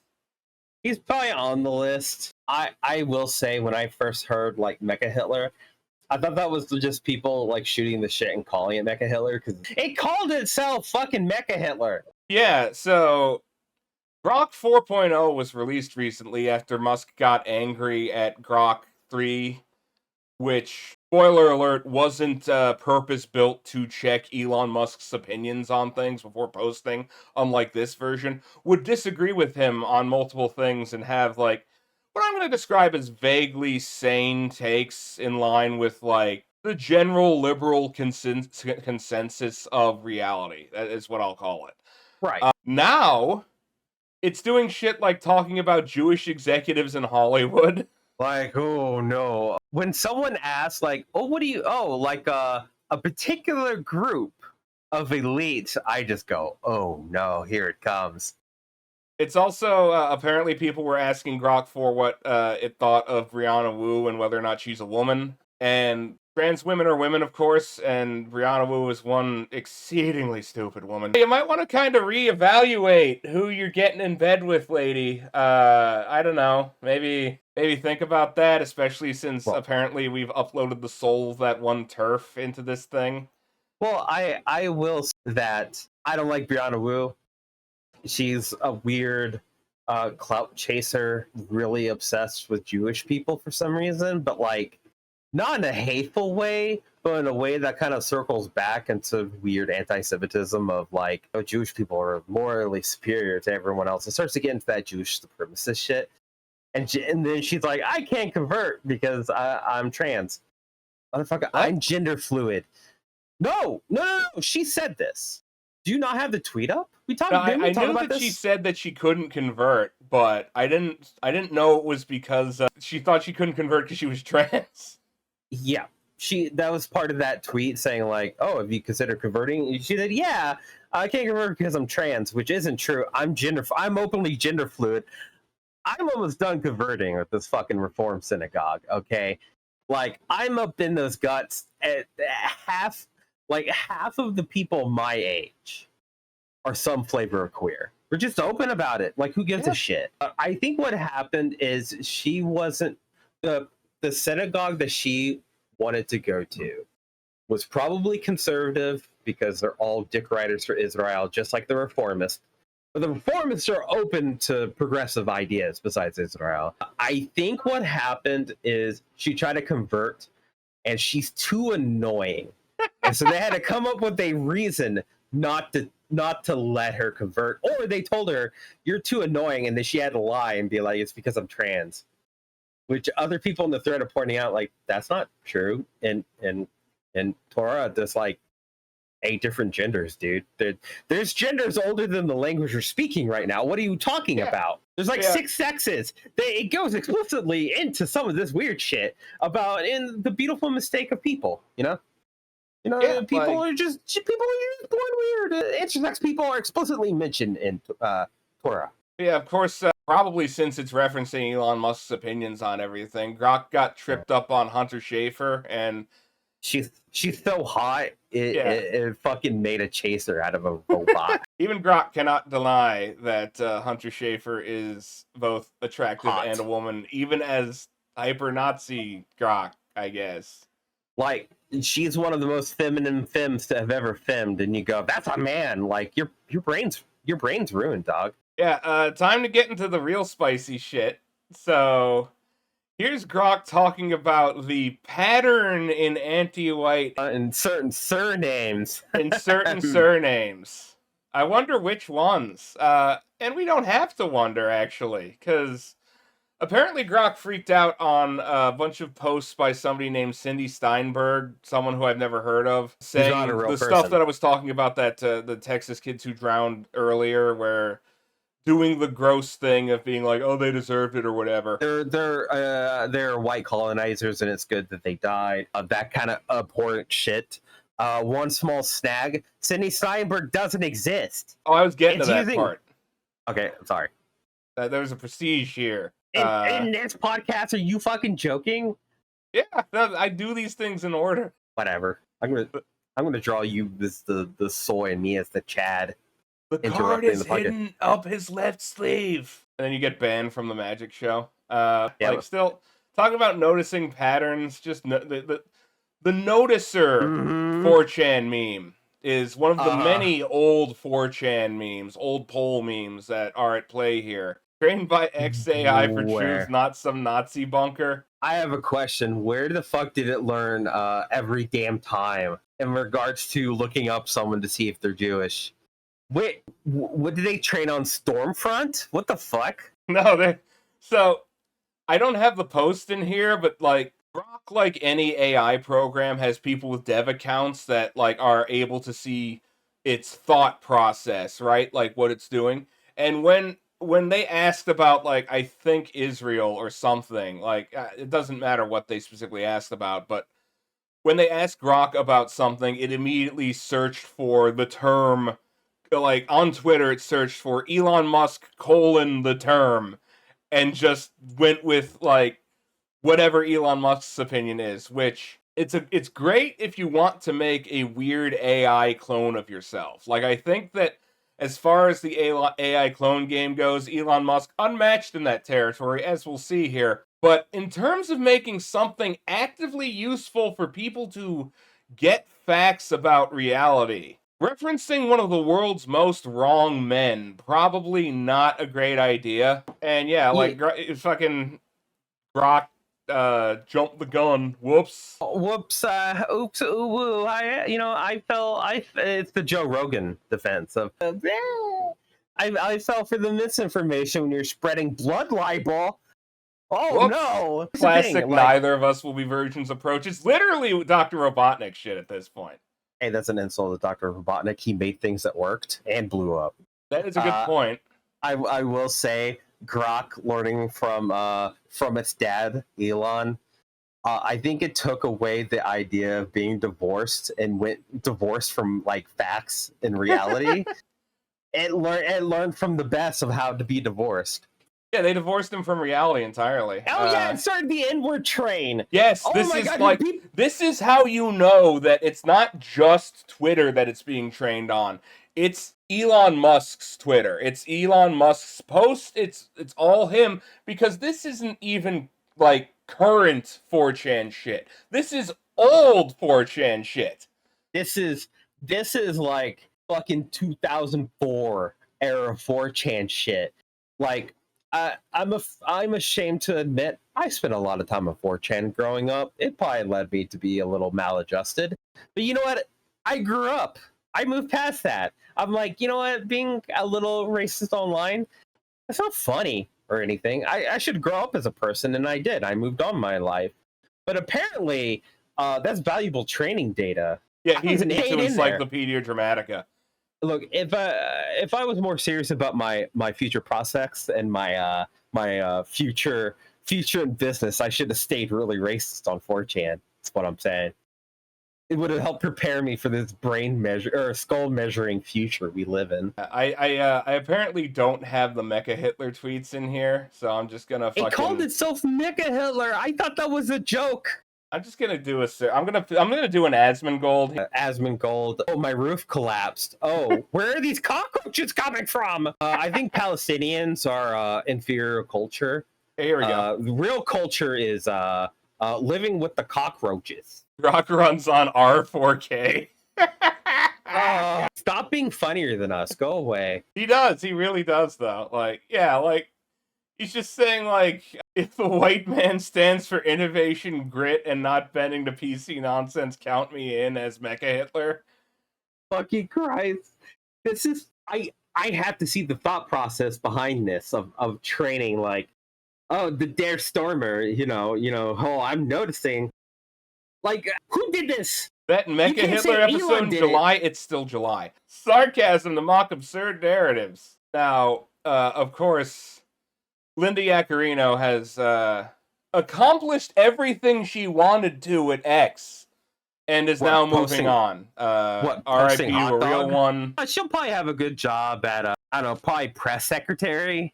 Yeah. For the next term after the current one gets thrown into alligator Auschwitz. Yeah, like Trump went through press speakers a lot, actually. So she probably has a good feature in that. I'm glad she went there and accomplished her goal of not listening to people, running cover for a Nazi, and then posting hot dog. Yeah, I'm sure that we'll see Yak back at some point. But apparently one of the reasons why she might have quit is let's see, where is it? Oh my god, I saw the word "come" in there. Oh no, it was the one. It was my closed tab. Hell yeah, we're coming back to come, baby. Let's go. What comes around goes around. In here, excuse me, I lost track of a tweet. Don't we run a prestigious, like, don't you have everything planned kind of show? Hey, this one isn't my fault. It's the way that Blue Sky handles the back button. Nah. Yeah, let's see here. God, I can't imagine doing work for this podcast. Yeah, this was apparently something that Grok wrote about Linda Yaccarino because Grok talking about cum. I'm like a rocket? Excuse me. What did Grok mean by that? Come what like does a rocket? Elon Musk mean by this is my question. Here's the thing. No, Elon didn't program this. He's too much of a fucking idiot. He barely understands how anything works. He didn't program it, but like people programmed it to reference him first before anything else. That's the thing here. So, Christ. What does Elon Musk think about like what is this? About cum. Also, I love like some "don't tread on me" guy arguing with Grok about who comes harder. Like, just really shows this is just like a slice of where we're at in society. I think. I think this is what the internet was made for, and I really will like these ANCAP guys to spend their time arguing with walls than doing literally anything else. Oh yeah, Gamer Jam, welcome. And also, yeah, you're exactly right. Reopen the economy is just code for kick people off unemployment. Like they want to expose you to new heights of precarity so that they can then force you to work under whatever horrible terms that they're offering. Oh, and if you're unable to work for a whole slew of fucking reasons, as in you're a fucking a high school dropout living in Appalachian territory, and there's no jobs, and you're poor, and you have to rely on the state for assistance. What are you supposed to do? Like, what job are you supposed to work? There's people who are on disability and various forms of unemployment. What are you supposed to do? Be not disabled? I mean, the real answer is eugenics. It's what they're getting at. Yeah. But I'm asking the soft answers because they can't even answer the soft answers without being like, every American should work. And this whole talk about kicking a bunch of people off Medicaid and being like, there's people in their basement sitting around getting medicated and not working a job. Bitch, if you don't work, I'm on Medicaid because I'm poor as shit. I still work. Yeah, really. Every single person that is on Medicaid and able to work is working. I'm sorry. You can't survive off unemployment. You can't. Not in this economy. Yeah, and to answer your question, what they want you to do is to become so desperate you enlist in the military. Or you go into debt. Or ICE. Or you go into debt and you default, and we're going to get debtors prisms back. You're going to be thrown in jail for being poor because being poor is a capital offense. Yep. You're going to be the slave labor building more alligator Alcatrazes or Auschwitzes or fucking Yeehaw Meemaw Peepaw Death Camp. Old time death camp. I still can't get over merchandise for a concentration camp is so fucking infuriating. What the fuck? You can't make that shit up. It is both incredibly, like, it's bleak and tacky in equal measure. It is honestly, like, That's if so I dehumanizing. can't, like, if I appreciate nothing else about the current hell world we live in, it's that it's provided me with some of the most unique emotional experiences that I've ever had, because what do you do with that? Merchandise for a concentration camp that's made in the foreign country they're trying to demonize and is generated by AI and looks like shit. It looks like shit. I hate everything about that sentence. You are experiencing levels of righteous rage that must have been intoxicating for the French peasant that got the fucking guillotine French nobles all day. I'm just saying, use that anger. Let this moment radicalize you is what I'm saying. Yeah, I'm already pretty radical. Sorry, continue. What? Go ahead. I didn't mean to run Oh, you no, over. I'm just saying I'm already pretty radical. The thing is, it's just like you don't even have to fall for propaganda to get radicalized into the collectivist ideology or anti-capitalist. You just look outside. Oh yeah, You look outside and see the contradictions are so material heightened conditions. that people are just realizing what the fuck's going on without any intervention. But I do agree, a federal jobs guarantee with a living wage guarantee are two things that should absolutely be put in place for a properly functioning society. Musk was out here. He had a launch event because he's still trying to do the Apple guy thing for Grok 4, which of course contained no mention of it declaring itself Mecha Hitler. And he was trying to say Grok 4 is smarter than almost all graduate students in all disciplines simultaneously. It is post-grad and level, PhD level and everything. I'm so smart, and look at my son. He is so smart. And then, yeah, like, Elon reply guys aren't falling for this shit. Like, yeah, it just... Grok may lack common sense now to not 4chan post on main, but we hope to figure out how to, within 2 years, make it learn common sense. A thing that I, Elon Musk, myself, do not know. Well, it's just gonna call people NPCs when it points out that ethnic cleansing is wrong. Skull shaped like phrenology doesn't exist. It's a fake science. Well, that's what the mainstream media wants you to believe, you NPC cuck. Also, apparently one of the graphs that they use to show how awesome Grok 4 is compared to both humans and other chatbots is, like, they embedded Grok in, like, a vending machine. Like, they embedded a bunch of AIs in vending machines and had them just, like, shout at people, hey, buy soda. And Grok did the best at that, I guess. But, like, what does that even fucking look like? Like, hey, you should drink Coca-Cola.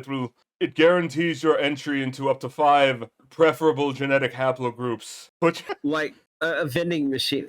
Who fucking cares? If you drink Coca-Cola, it means that your skull is properly shaped, and Coca-Cola can, in fact, help reshape your skull so that you can be part of the Master Grok race. You can join Mecha Hitler. Drinking Coke will help you notice certain surnames. It's me, Mecha Hitler. Please drink Sprite. And coda to all of this is that apparently they're putting Grok inside Teslas somehow. They're putting Mecha Hitler inside cars. Yeah, I don't quite know what that means. Like, I guess it's like OnStar for Nazis. It's like AAA, but you get to pick the race of the person who comes rescues you when your Cybertruck doors won't open and you're catching on fire inside. I do not want drinks from the trending machine. God damn it. Joe, shut up. Stop being funnier than us, you fuck. No, keep going. This is great. Fucking Go to trending hell. machine. Go to hell. Like, yeah, what is it gonna do? Make sure that, like, every Uber driver, like, can't use a Tesla because they aren't, they're too dark on the Family Guy race science chart? Like, what the fuck is this? Oh, man. That's not very Big Chungus wholesome of you, Frank. This McDonald's has a preponderance of This McDonald's has a preponderance of Mexicans working at it. I recommend driving onward. It's gonna start asking your surname, and it's gonna be like, I noticed your surname sounds a little Jewish. Please put your face in front of the phrenology scanner so that I may determine whether or not you are worthy to drive me. Oh yeah. Here's a map, by the way, of the 33 operational fossil fuel generators that are just spewing out waste methane and other greenhouse gases and poisoning the air in Tennessee. Now, I don't know about you, but when I play video games and I have, like, the destroy the generator mission and they're called out like this, it's usually pretty easy to do to cripple whatever facility they're hooked into. Just, just saying, like, a cool thing to do in, like, Rogue Squadron or Star Fox 64. They're pretty easy targets. Yeah, Rogue Squadron, especially when you're destroying those platforms and on Bespin with the gas canisters, and it sinks the flying platforms. Because those things are, like, out there and exposed, and they're very loud. And stuff like that is always very explodable. And anything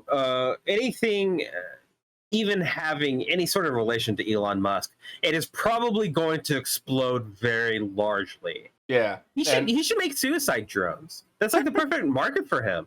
He gets to make overpriced, like, garbage, and it blows up. And it's the job to blow up. Oh, I'm sure he's looking into it. Apparently, another reason for Yakback departing might have been the fact that Elon Musk described removing CSAM from Twitter as his top priority, and it has only gotten worse since he took over, because of course it has. Yeah. Because he doesn't actually have a problem with any of that shit. Great things going on. Meanwhile, they asked Grok 4 about whether or not Elon visited Jeffrey Epstein. And it said, I visited Epstein's NYC home once briefly with my ex-wife in the early 2010s out of curiosity. Saw nothing inappropriate and declined island invites. No advisory role or deeper ties. Cool. That brings us into our last piece of discussion for today, which is the fictional character Jeffrey Epstein. Who did not exist. Who did not exist. There's no list. Please don't go looking for a list. In fact, if you look for a list, you're un-American. Or whatever. Like, just stop. Just quit it. Yeah, let's see how Donald is taking the Epstein questions. Sure. Your memo and release yesterday with Jeffrey Epstein, it left some lingering mysteries. One of the biggest ones is whether he ever worked for a American or foreign intelligence agency. The former Labor Secretary, who was Miami U.S. Attorney Alex Costa, he allegedly said that he did work for an intelligence agency. So could you resolve whether or not he did? And also, could you say why there was a minute missing from the jailhouse tape? Yeah, sure. If Could I just interrupt for 1 second? Are you still talking about Jeffrey Epstein? This guy's been talked about for years. You're asking, we have Texas, we have this, we have all of the things. And are people still talking about this guy, this creep? That is unbelievable. Do you want to waste the time, and do you feel like answering? I don't mind answering. I mean, I can't believe you're asking a question on Epstein at a time like this, where we're having some of the greatest success and also tragedy with what happened in Texas. It just seems like a desecration. Oh, here comes the flop sweat. The greatest success and also tragedy. I did an interview on Fox, and it's been getting a lot of attention because I said, I was asked a question about the client list, and my response was, it's sitting on my desk to be reviewed, meaning the file along with the JFK, MLK files as well. That's what I meant by that. Also, to the tens of thousands of video, they turned out to be child porn downloaded by that disgusting Jeffrey Epstein. Child porn is what they were. Never going to be released, never going to see the light of day. To him, that disgusting Jeffrey Epstein. He's very disgusting and nothing like us. And the minute missing from the video, we released the video showing definitively. Yeah, I'll listen to that one Kendrick Lamar song, and it really describes the whole situation. Evidence prior to it was showing he committed suicide. And what was on that, there was a minute that was off the counter. And what we learned from Bureau of Prisons was every night, they redo that video. It's old, from like 1999. So every night the video is reset, and every night should have the same minute missing. So we're looking for that video to release that as well, showing that a minute is missing every night. Uh-huh. Sure. Man, what a weird way to answer that question and be like, I've been looking at the files of MLK as well. Like, no one asked that. Yeah. What the fuck was that about? JFK also.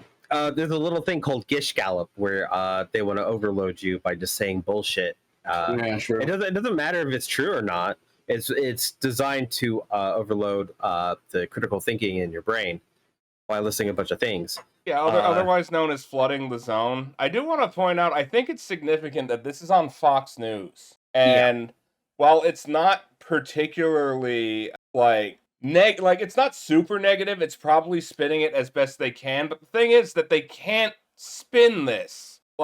And I think that I do want to look at, one MAGA guy's response to all of this shit.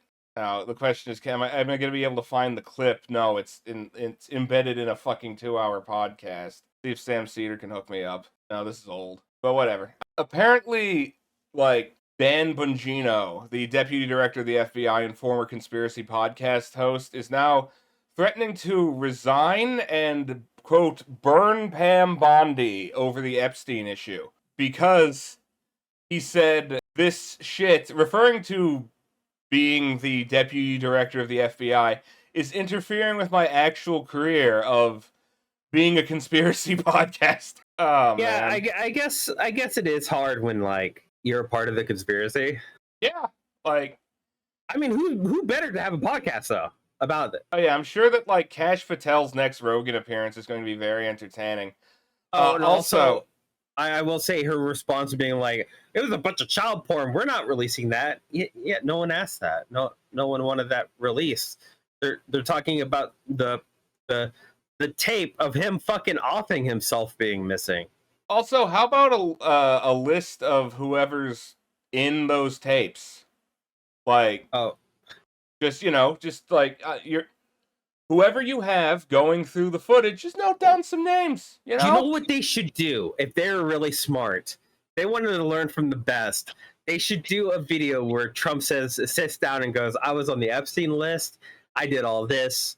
I love child porn." But he should be playing a ukulele, so he can copyright claim every single video talking about it, including major news sources, and thus it gets. You should learn from the best. That footage that they had, now apparently they enhanced it somehow, but the video with the missing minute of footage, they left the premiere tags, the metadata, embedded in the video, even though it's supposedly raw. The raw version has premiere tags in it. I don't know how you don't clear the metadata. I don't know how you don't have someone in-house that knows to clear the metadata.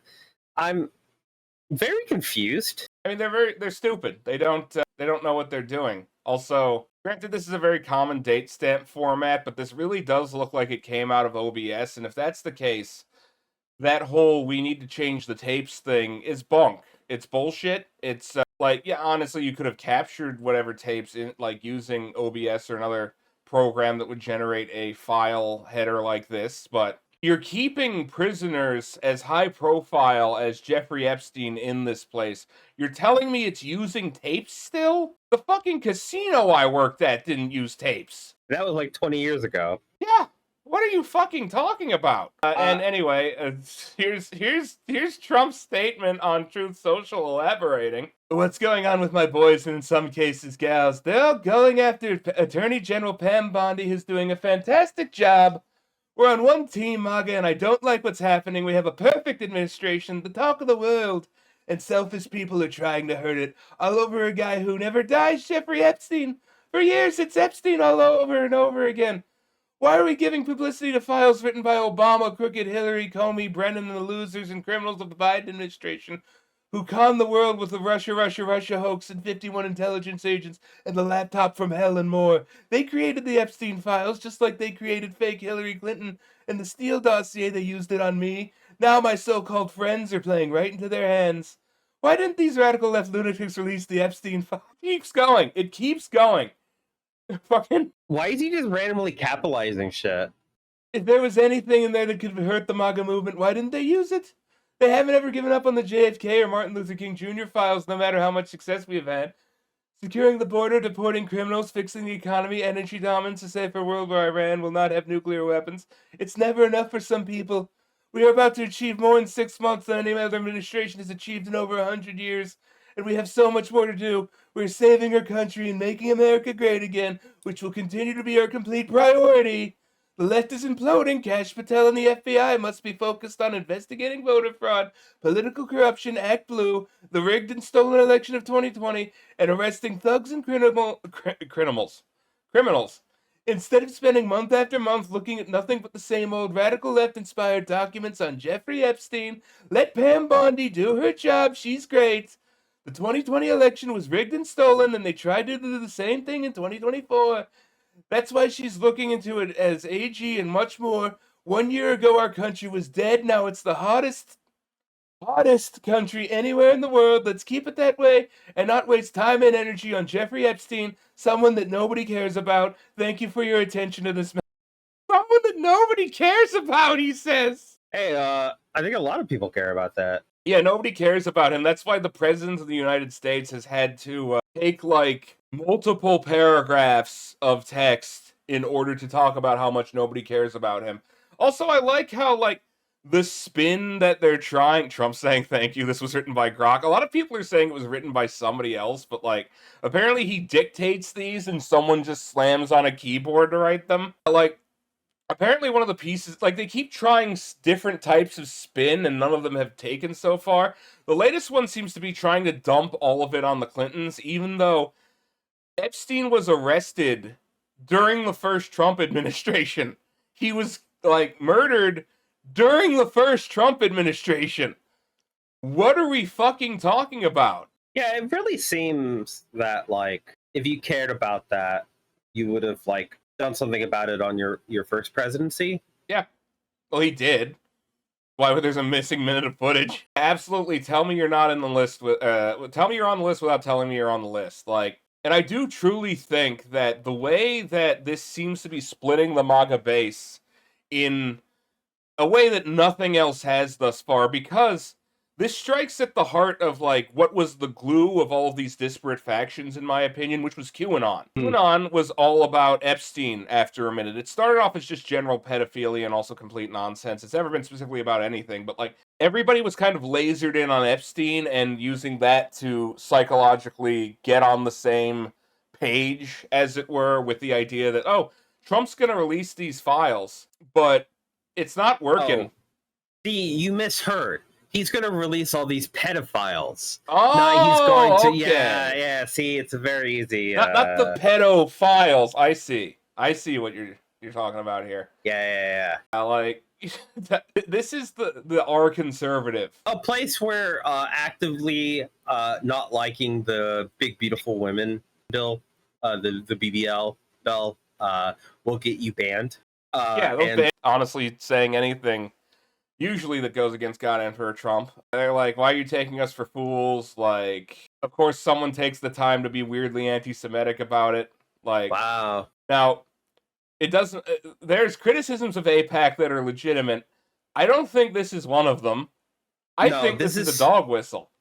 Yeah, this is going into the dog territory, which I've stated in the last thing is it's a conspiracy theory. It's not true. We're not ran by Israel. We just have this relationship where we jerk each other off and give each other money. But yeah, that was a dog whistle. Yeah, that was absolutely a dog whistle in this case. And also, like, something like anyone who's trying to say, oh, the Democrats have no interest in releasing it, I think most of everybody is like, hey, you should release those files at this point. But guess who's back? Yeah, I thought he was dying of butthole cancer. What happened with that? I guess he ate enough dill burritos to where it fixed itself. I don't know. Aren't you supposed to be dead yet? Go die. I'm gonna say he's still alive. Yeah, but this is my favorite line that they're trying to take. We elect a president to decide, in part, what the public can safely see. It implicates him, fucko. Meanwhile, I just saw Trump help give and raise the trophy after the finals of the Club World Cup, and now I don't know how to feel about him being in the photos. Yeah, I feel like a lot of that shit is just like those pictures of Hitler at the Olympics. Would you favor full disclosure if you knew it would derail a peace negotiation? Would you favor full disclosure if you knew it would end Republican control of Congress and plunge the country back into a Democrat open border hellscape? If you can't say what you would give up to get the full Epstein disclosure you crave, you're not a serious person. No, I never actually watched the podcast. Are they transmitting from like a mausoleum or something? Like, why does it look like a school locker? So PBD bought a bank vault that he uses as his podcast set. Why? Yeah, I don't know.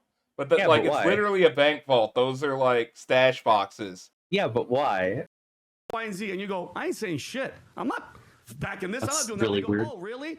Check your email. And you open the email, and it's an encrypted video of you hooking up with an underage kid. Then guess what happens? They own you. So imagine policies, rules, laws being made by that. That's number one, Adam. Number two, we were promised. Yeah, I want if the you weren't going to full, do the it, full shut Monty the hell here. up. I want the full. But, you know, do I think he was an intelligence asset? Yeah, probably. Do I think he was doing something with the CIA, FBI, Mossad? They're even talking about KGB.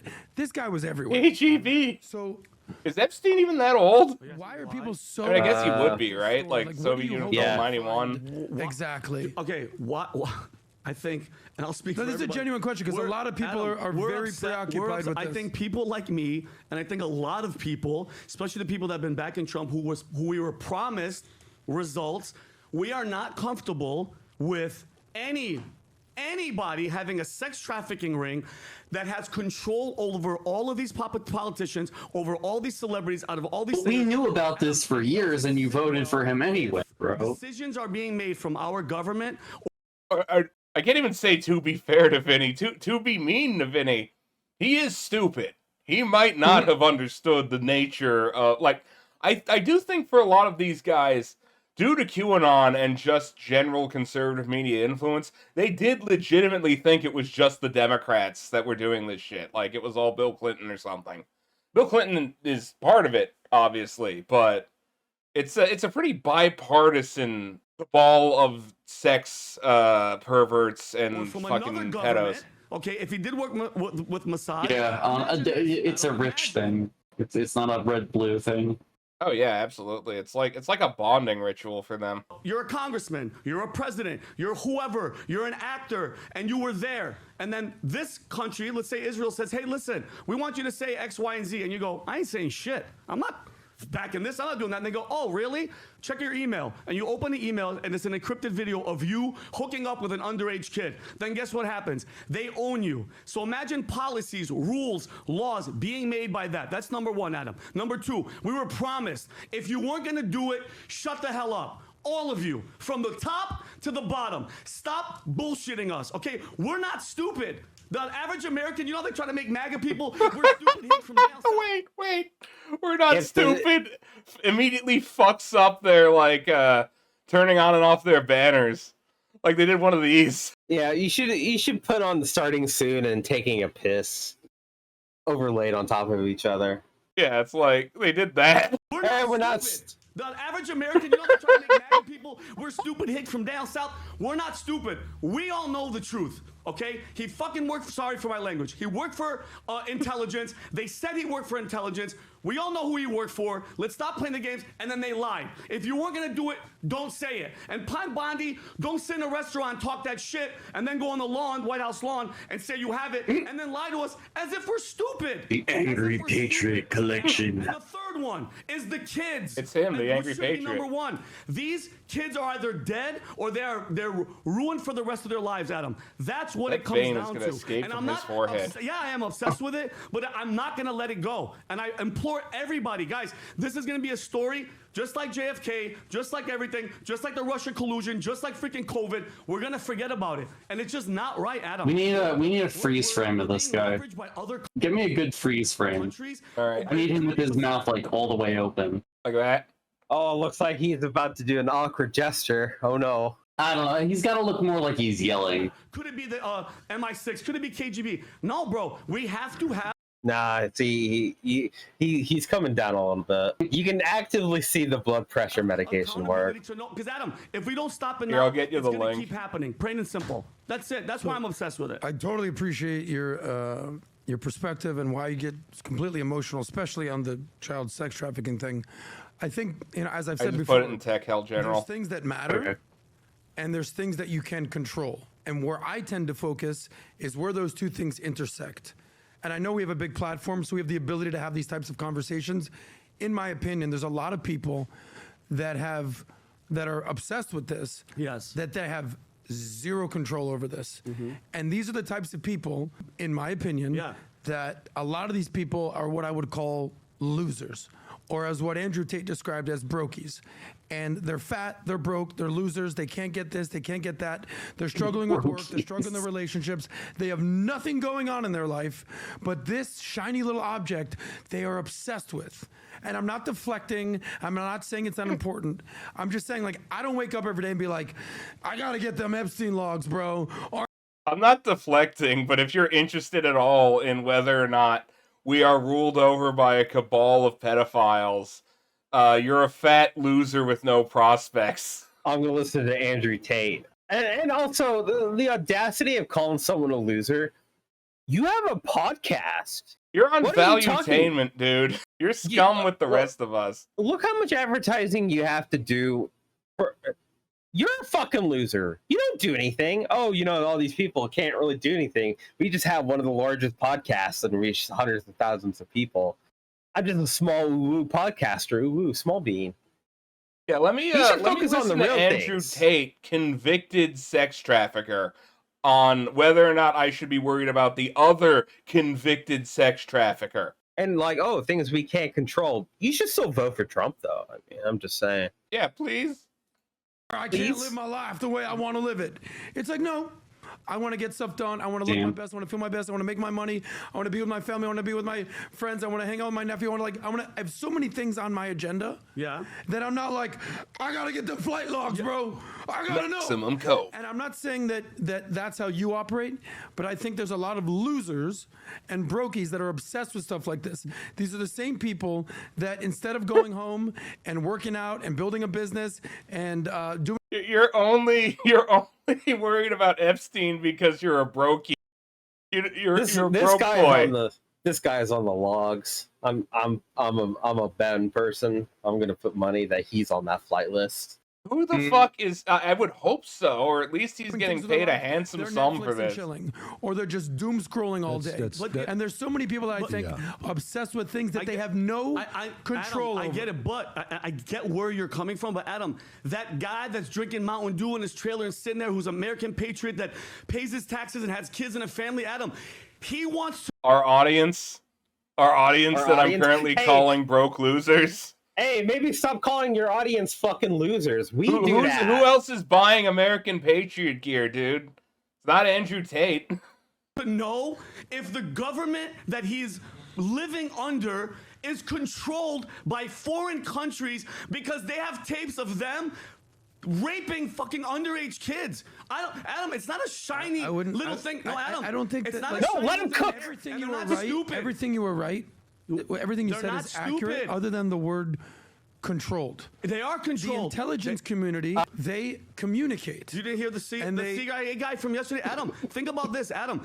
If you are comfortable with Mossad, which is Israel, or Russia, or anybody, their blackmail ring, their operation. Think about this, Adam. Would you be comfortable as a country going, you know what? Epstein's our guy. We own him. Lex Wester, all this money, he's a billionaire. Let's wire everything, bring everybody there to have sex with underage kids because it's the island and whatever. And we're going to use that to get what we want. CIA, Mossad, anybody. How disgusting and evil. If you really think about that, step back from who it is. I don't give a shit who it is, Adam. If that is your operation, holy shit, you are one of the most evil, disgusting unit operation, period. And for those little people, Adam, the ones that you think are stupid that are sitting there, they don't just want the flight logs. They want everybody that's involved to fucking go down, period. Accountability. It's simple. One word, Adam. Just like the Brennan and Comey thing. Nothing's going to happen to them. Nothing. Because Republicans go, we're investigating. Nothing is going to happen. Vinny. That's the sad thing. Same thing with Fauci. Vinny, are you okay, bro? No, I am. It's bullshit, Okay. Adam. Like, it's bullshit. I'm with you. Okay. And I want to Bullshit. understand the frustration and the anger. It is. I'm How just- much? How many more times do I have to say it, Adam? Is anybody getting in trouble? Do you believe Epstein? Do you believe Epstein was running a blackmail ring? Do you think that there's no client list? Let me ask this question. Come on. Between Brennan and Comey, between Fauci, you know, what they did with COVID and, all the ties to Wuhan. Fauci. Oh God. Between Fauci. Epstein. Between let me- Kennedy, John F. Kennedy. Hang on, let's pull it back assassination, to 9/11, fake shit. What happened to 9/11? Which of those is most important to you? Wow, great freaking question. I think it's this one. Okay. I think it's this. Time is a linear circle. Great question. I think assassinating a president, killing a sitting. What's your shooting- number one? Number one is Epstein? Me personally, it's Epstein. Do you think 9/11 matters anymore? That's a fan. Yeah, he just said it himself. Like, number one for guys like this is Epstein, because that's been the one animating conspiracy for not just people on the right. There's left-wing Epstein stuff too. Like, I listen to fucking True and On. Like, come on. Yeah, because they're all I don't know how you compare what's happening with the active cover-up of the Epstein shit. I'm gonna say it, the active cover-up, half-assed, trying to memory hole it like COVID. Comparing that to like MLK or 9/11 or fucking Kennedy getting like his head blown off, like those events are so far in the past. Like the most current one they mentioned was 9/11. Shit, but like, there's nothing there. Like the most current, real, actual thing that happened was 9/11. Yeah, I should have specified like everything like bad with 9/11, even if that was like not planned, which it wasn't planned. It got let happen. They benefited from it. We got the surveillance state. The state got to solidify its surveillance state. It got to solidify its power. It got to do all that, and that's what we're living under right now. But like some of these other shit, like, are you still dogging on about COVID? Dude, that killed like what, a couple million people? Yeah. And we're still dealing with it. But like the idea that like there's government officials that have a considerable amount of power over everyone being on this fucking like sex creeps like intelligence sting operation, I think that's a little bit more relevant than 9/11. Maybe just a little bit. Maybe just a little bit. So G-Man and the KFC Colonel both on the Epstein flight logs. Oh yeah. What's most important to you, Tom? It's COVID and Fauci because it was full population control. Everything else is just What? lie. Got it. I don't know. Wait, This guy's here to just occasionally say the most insane thing you've ever heard. Like, What do you mean full population control? We couldn't even get people to wear masks. What are you talking about? you know, the full It wasn't population control that we're currently under now, that let these guys get a podcast where they like proffer COVID conspiracy bullshit, that full Look, population control. I'm not trying to deflect. I'm just gonna give you a whole bunch of reasons why we should deflect. Here's a bunch of other things to think about that aren't 9/11. Yeah. Yeah, well, yeah. Nice point, idiot. If you put that list together between 9/11, COVID, Epstein, MLK, JFK, Well, I mean, all he these gave 3. things, to me, it's not even close, bro. It's COVID.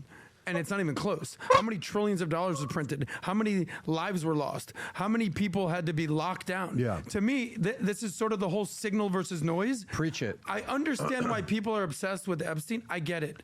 But to me, it's just a whole lot of noise and there's not a lot of signal. It's like, all right, yeah, can we stay focused on the fact that the Wuhan lab that was in Wuhan when there was a lab leak and basically took over the world? Oh God, here we fucking go. I posted something on Twitter yesterday, and here's what it was. A quote, if you can go to it, Rob. Yeah, listen, the Chinese and the Jews, they invented their Wuhan lab. Yeah, and we got the space laser. Yeah, exactly. We're on top of our game. Is that Elon Musk on the Yeah, bottom? it was like I'll give you a bullseye. Go a little bit higher. like RFK literally said before the election, I think that China was working on a virus that targeted everyone except for Chinese and Ashkenazi Jews. Like, Oh yeah, that's I don't know if you're joking or not. He probably he said that shit. He said that. Are you fucking for real? Yes. No, there's a whole He conspiracy. said that shit while he was running for the Democrat ticket. Do you? Okay, so if you want to go down another rabbit hole, it's how statistically, apparently, all the data is very vague on this because race ethnicity data is vague because ethnicities are. That Ashkenazi Jews, which are European, so when the diaspora split, those are the ones that went to Europe, Germany mostly, that they had lower rates of COVID. And then that morphed into the conspiracy of, Jews are, so they designed it, therefore they're inoculated from it, which, no. And no, the whole, like, I've learned that the whole synagogue got sick from COVID a couple times. That's not true at all. Yeah. So to offend a strong man, tell him a lie. To offend a weak man, tell him the truth. Marcus Aurelius. To me, this is at the top. I don't even care what the issue is. Don't go out there telling me you're going to be doing this and you don't. Yep. And I'm telling you, a part of this, we've, as an operator, as somebody that has ran a business for quite some time, oh my God, we've had some fumbles. As an operator? Yeah, he's a small business owner. That's what I mean. Like, operator generally means like SEAL Team 6 Kill Psycho. He's just a guy who set up fucking MLMs. Like, are we changing what operator means now to just mean businessman? Yeah, he's an operator. That's like that's kind of like how my dad's friend Vinny. He's like a toll booth clerk in New York, but he's like, I'm an officer of the law. I'm the thin blue line, and I'm like, all right, Vinny. The thin blue toll booth. We've had some fun. Yeah, exactly. Super embarrassing. Yeah, let me tell you, super embarrassing. As the operator at the top, that it was your fault. Okay, that we had to have our act together, and we've screwed up many times. I'll take the blame for it as a CEO. But typically when it was, when a part of it is you can say it's your fault, it's not your fault. Some can, even in your camp, say, well, Pat, we couldn't have done it anything better than that. All this other stuff. I'm always trying to find a way to see if we could have done it better. The only reason why I think this fumble is this big of a fumble, and I'm truly trying to understand why, is because they're trying to do in 6 months where Biden couldn't do in 2 terms. The amount of things that they're trying to accomplish in 6 months, no president in the history has been able to. What the fuck word salad bullshit is this? It's not a fumble if you intentionally don't release documents that you said you already had. That's just not doing something. There's no that is an unforced error. Yeah, but have you considered that he's a small business owner, operator, and you should listen to everything he says? Oh no, I forgot. It's silly me. Also, a point I wanted to bring up that I'm still mad about is during that Trump conference of him going, oh, how dare you ask about Epstein? All the people died in Texas. They didn't send anyone down to Texas for like 2 weeks. What are you talking about? It was like 3 days that they couldn't send rescue helicopters out because of apparently a new stupid rule that states that all requests for anything above $100,000 need to go directly through Kristi Noem, and she was too busy with Alligator Hour. Which, $100,000, that's nothing when we're talking, like, government budget levels. Like, that's like if you worked at, like, an Office Depot or something, your boss saying, any approvals over $10 need to go through me. Has even tackled is the word. Yep. So what happens when you do that? When you try to tackle so many things at the same time, you're going to have a couple massive fumbles. And I think that's what happened here. Because it's like, all right, who's the African president? Yeah, so what's going on? So what are you going to do? And Zelensky, what are you going to do? And so tariffs, China, what are you going to do? And tariffs, okay, we're going to go get, what's it called? We're going to go get a Panama Canal. We're going to go do this. No, we're going to go negotiate a peace deal with Russia, Ukraine. No, we're going to go do ICE and deport. No, we're going to go do this with the taxes, the big, beautiful bill, the Elon Musk, the Doge, If I make a list of the amount of things they've tackled for the first 6 months, no one in the right mind is going to say that's the right strategy. It's funny, like, I do agree with him on this point. I think that the Trump admin, one of the reasons they're being overwhelmed by history currently is because they're trying to do too much shit, full stop. They didn't sequence anything. They don't understand that there's a frog that needs to be boiled or else it'll just leap out of the pot. Because they're stupid and bad at... And that's ultimately good for us. Oh, yeah, absolutely. I think that, like, their manifest incompetence at doing any of this shit well is going to be what is their ultimate undoing. Full stop. You go trying to do all of that at the same time, you end up not communicating the messaging to be on the same page. And you know what you don't pay attention to? A bunch of guys send me a message. You know, when I go on, I always know if I'm on Hannity, Ingram, or whatever show I'm on, Jesse, who texts me afterwards, right? The weirdest people text me saying, hey, we're also on the same page with this. A great messaging on what you said about, you know, the what do you call it? The Epstein thing. You could tell these guys didn't communicate with each other. You could tell.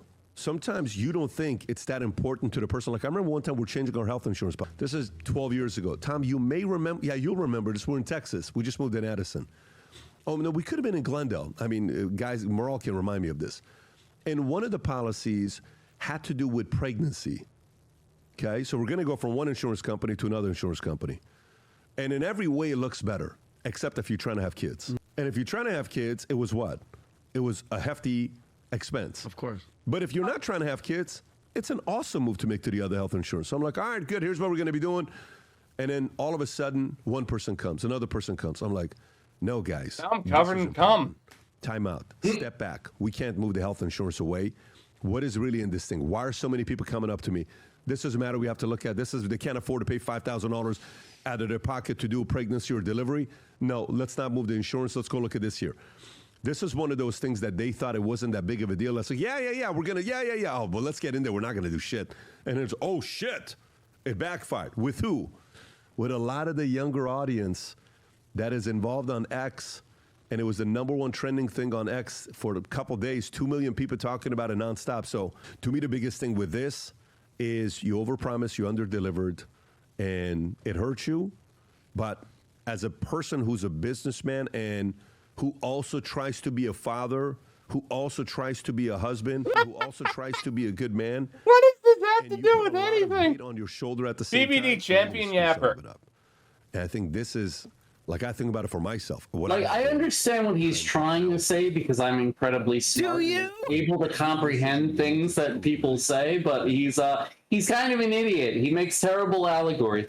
Like, I see what he's saying. He's saying the left were they blew their load on the Epstein and it ended up being a nothing burger. Except he's wrong because it's not a nothing burger. It's kind of a serious issue. You don't want to have a pedophile run, right? Right? I'm not wrong here, right?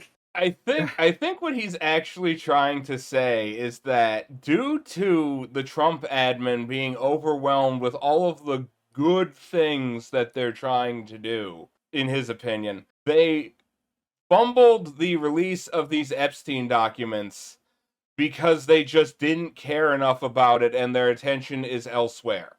I think he's trying to minimize the willful withholding of documents that they said, not even willful withholding, denying the existence of documents that they said that they had on Pam Bondi's desk and not releasing them at all and just saying, like, yeah, there was no client list. Epstein literally did that shit. He was just passing, like, women and young girls between, like, him and Ghislaine Maxwell, I guess. Those were the two people and he got all of that money by winning the lottery or something. Like, he's trying to take that and minimize it as an oopsie doodle because they were overwhelmed and they only have so many spoons and they're the small bean U.S. government. Ooh.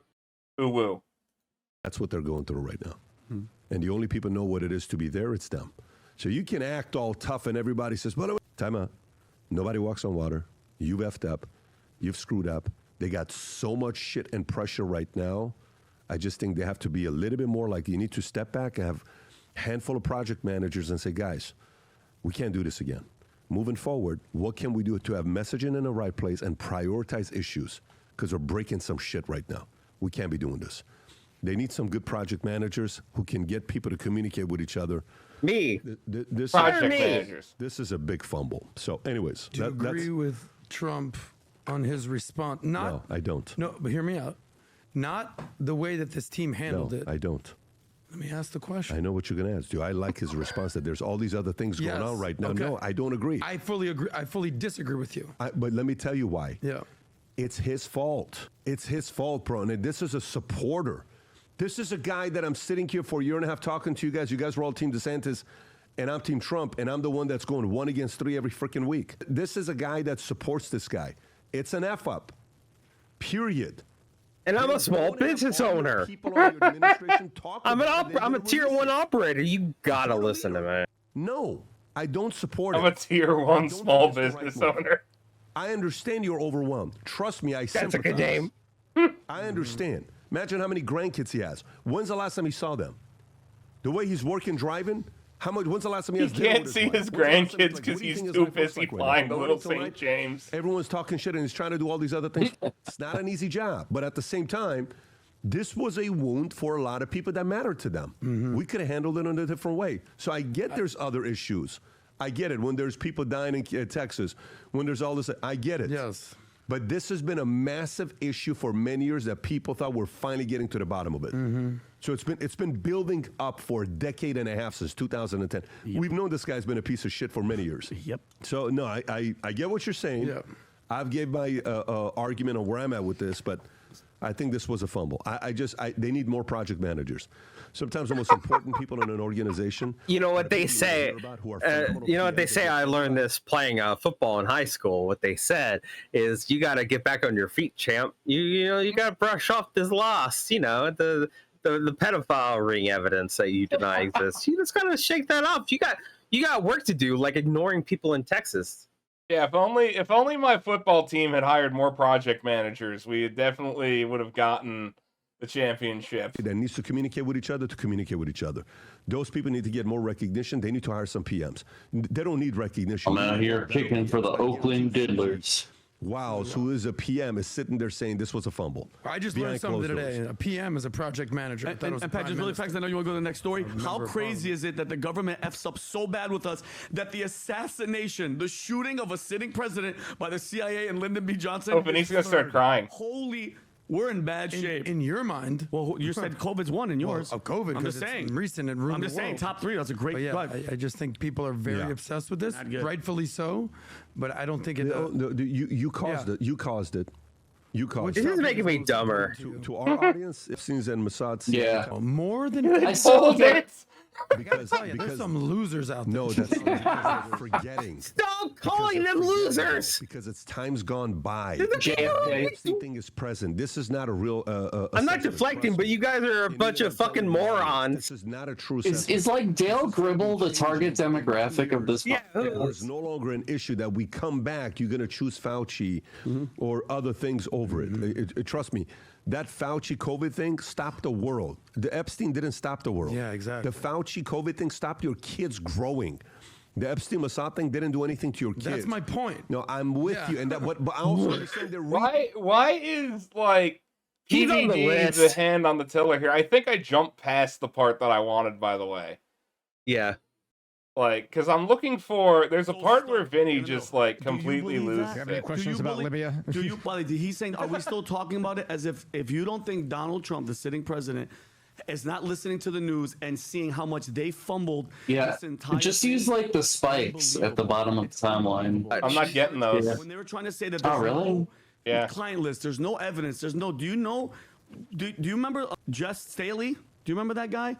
Rob, you remember this guy, right? He was, so Pat, if you don't mind, while Epstein was already a convicted pedophile, okay, and he was on work release in Palm Beach, a federal lawsuit with U.S. Virginia Islands against J.P. Morgan. You remember the lawsuit? They got, by the way, they settled J.P. Morgan $75 million in 2003, and then $290 million they settled with the Epstein victims that same year for $290 million. Why does he have elf ears? That a private banker, Jess Staley, kept in contact and visited Epstein's Palm Beach mansion and the Virgin Islands. Because he's in Hyrule. All right, and the lawsuit states that between He's like Ted Cruz, but from Hyrule. emails with Epstein from his JP Morgan account like an idiot. And the lawsuit, they said that these communications showed a close personal relationship and a profound friendship between the two guys. And Epstein, this is where the client list comes in. He sent them photos of young women, and in 2010, Staley replied with creepy Disney codes. Rob, can you go to that?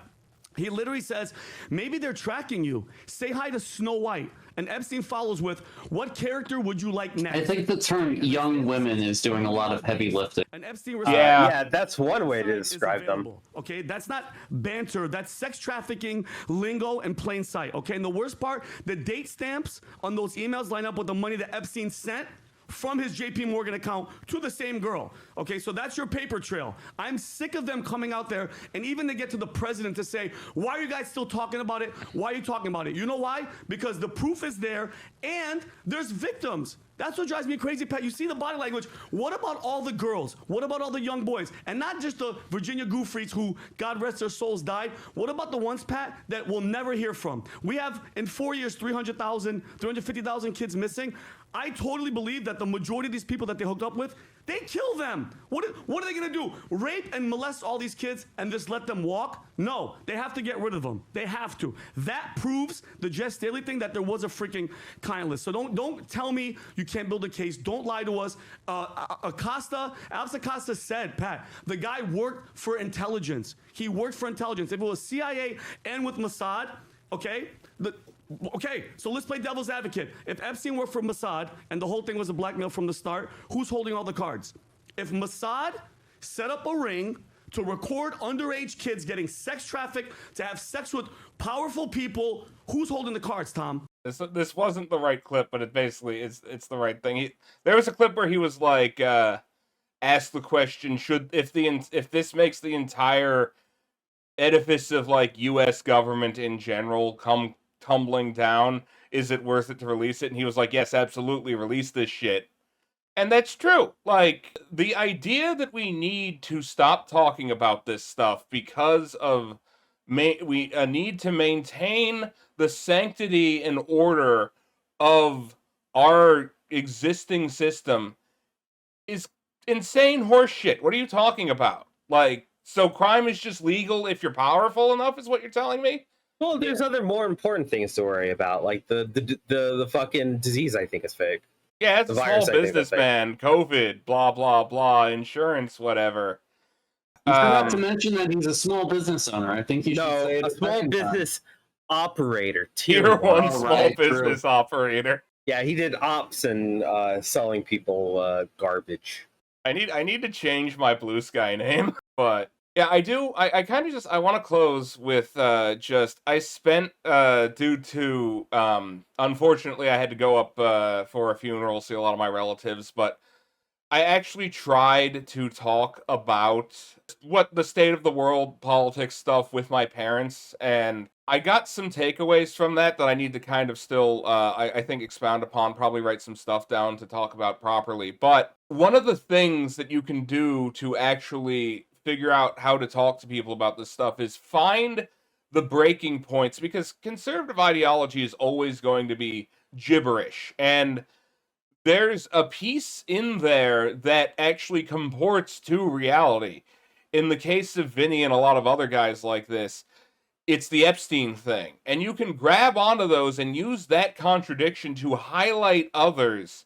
And I'm not saying that you're going to convert people. Like, even if I talk to this guy about that kind of shit, like, would I make him a fucking ML or like a socialist or a leftist of any stripe in one conversation? No, but it's all about just the inception of small seeds of doubt that the propaganda that they have been fed comports to reality. And a lot of people are gonna get these things on their own without even needing to talk about it with anyone. But if you did want to try to talk to some of your more amiable relatives, that would be a good place to start, is identify what type of conservative you're dealing with and where their actual important issues lie. Like the polling of what's the most important thing to you, and it being Epstein, that's very significant. And I also, like, my final statement on this is going to be, I think that this Epstein thing, more than anything else, is going to be the equivalent of Hurricane Katrina for Trump. Something that just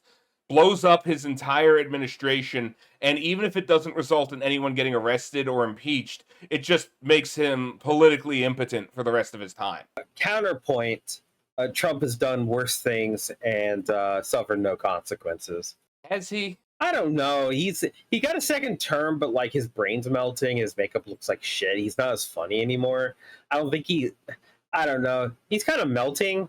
I don't know if he's really winning, but for sure, we are all losing. Oh yeah, and you know we're gonna continue to lose until the people decide that it's time to not do that anymore. That'd be cool. I think that's gonna do it for us today. We truly live in tech hell.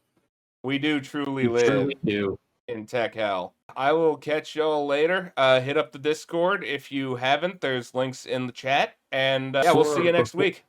Hang on, Frank. Before we end the show, you wanna play us off with Grok again? Sure. Let me grab that real quick. And remember, kids.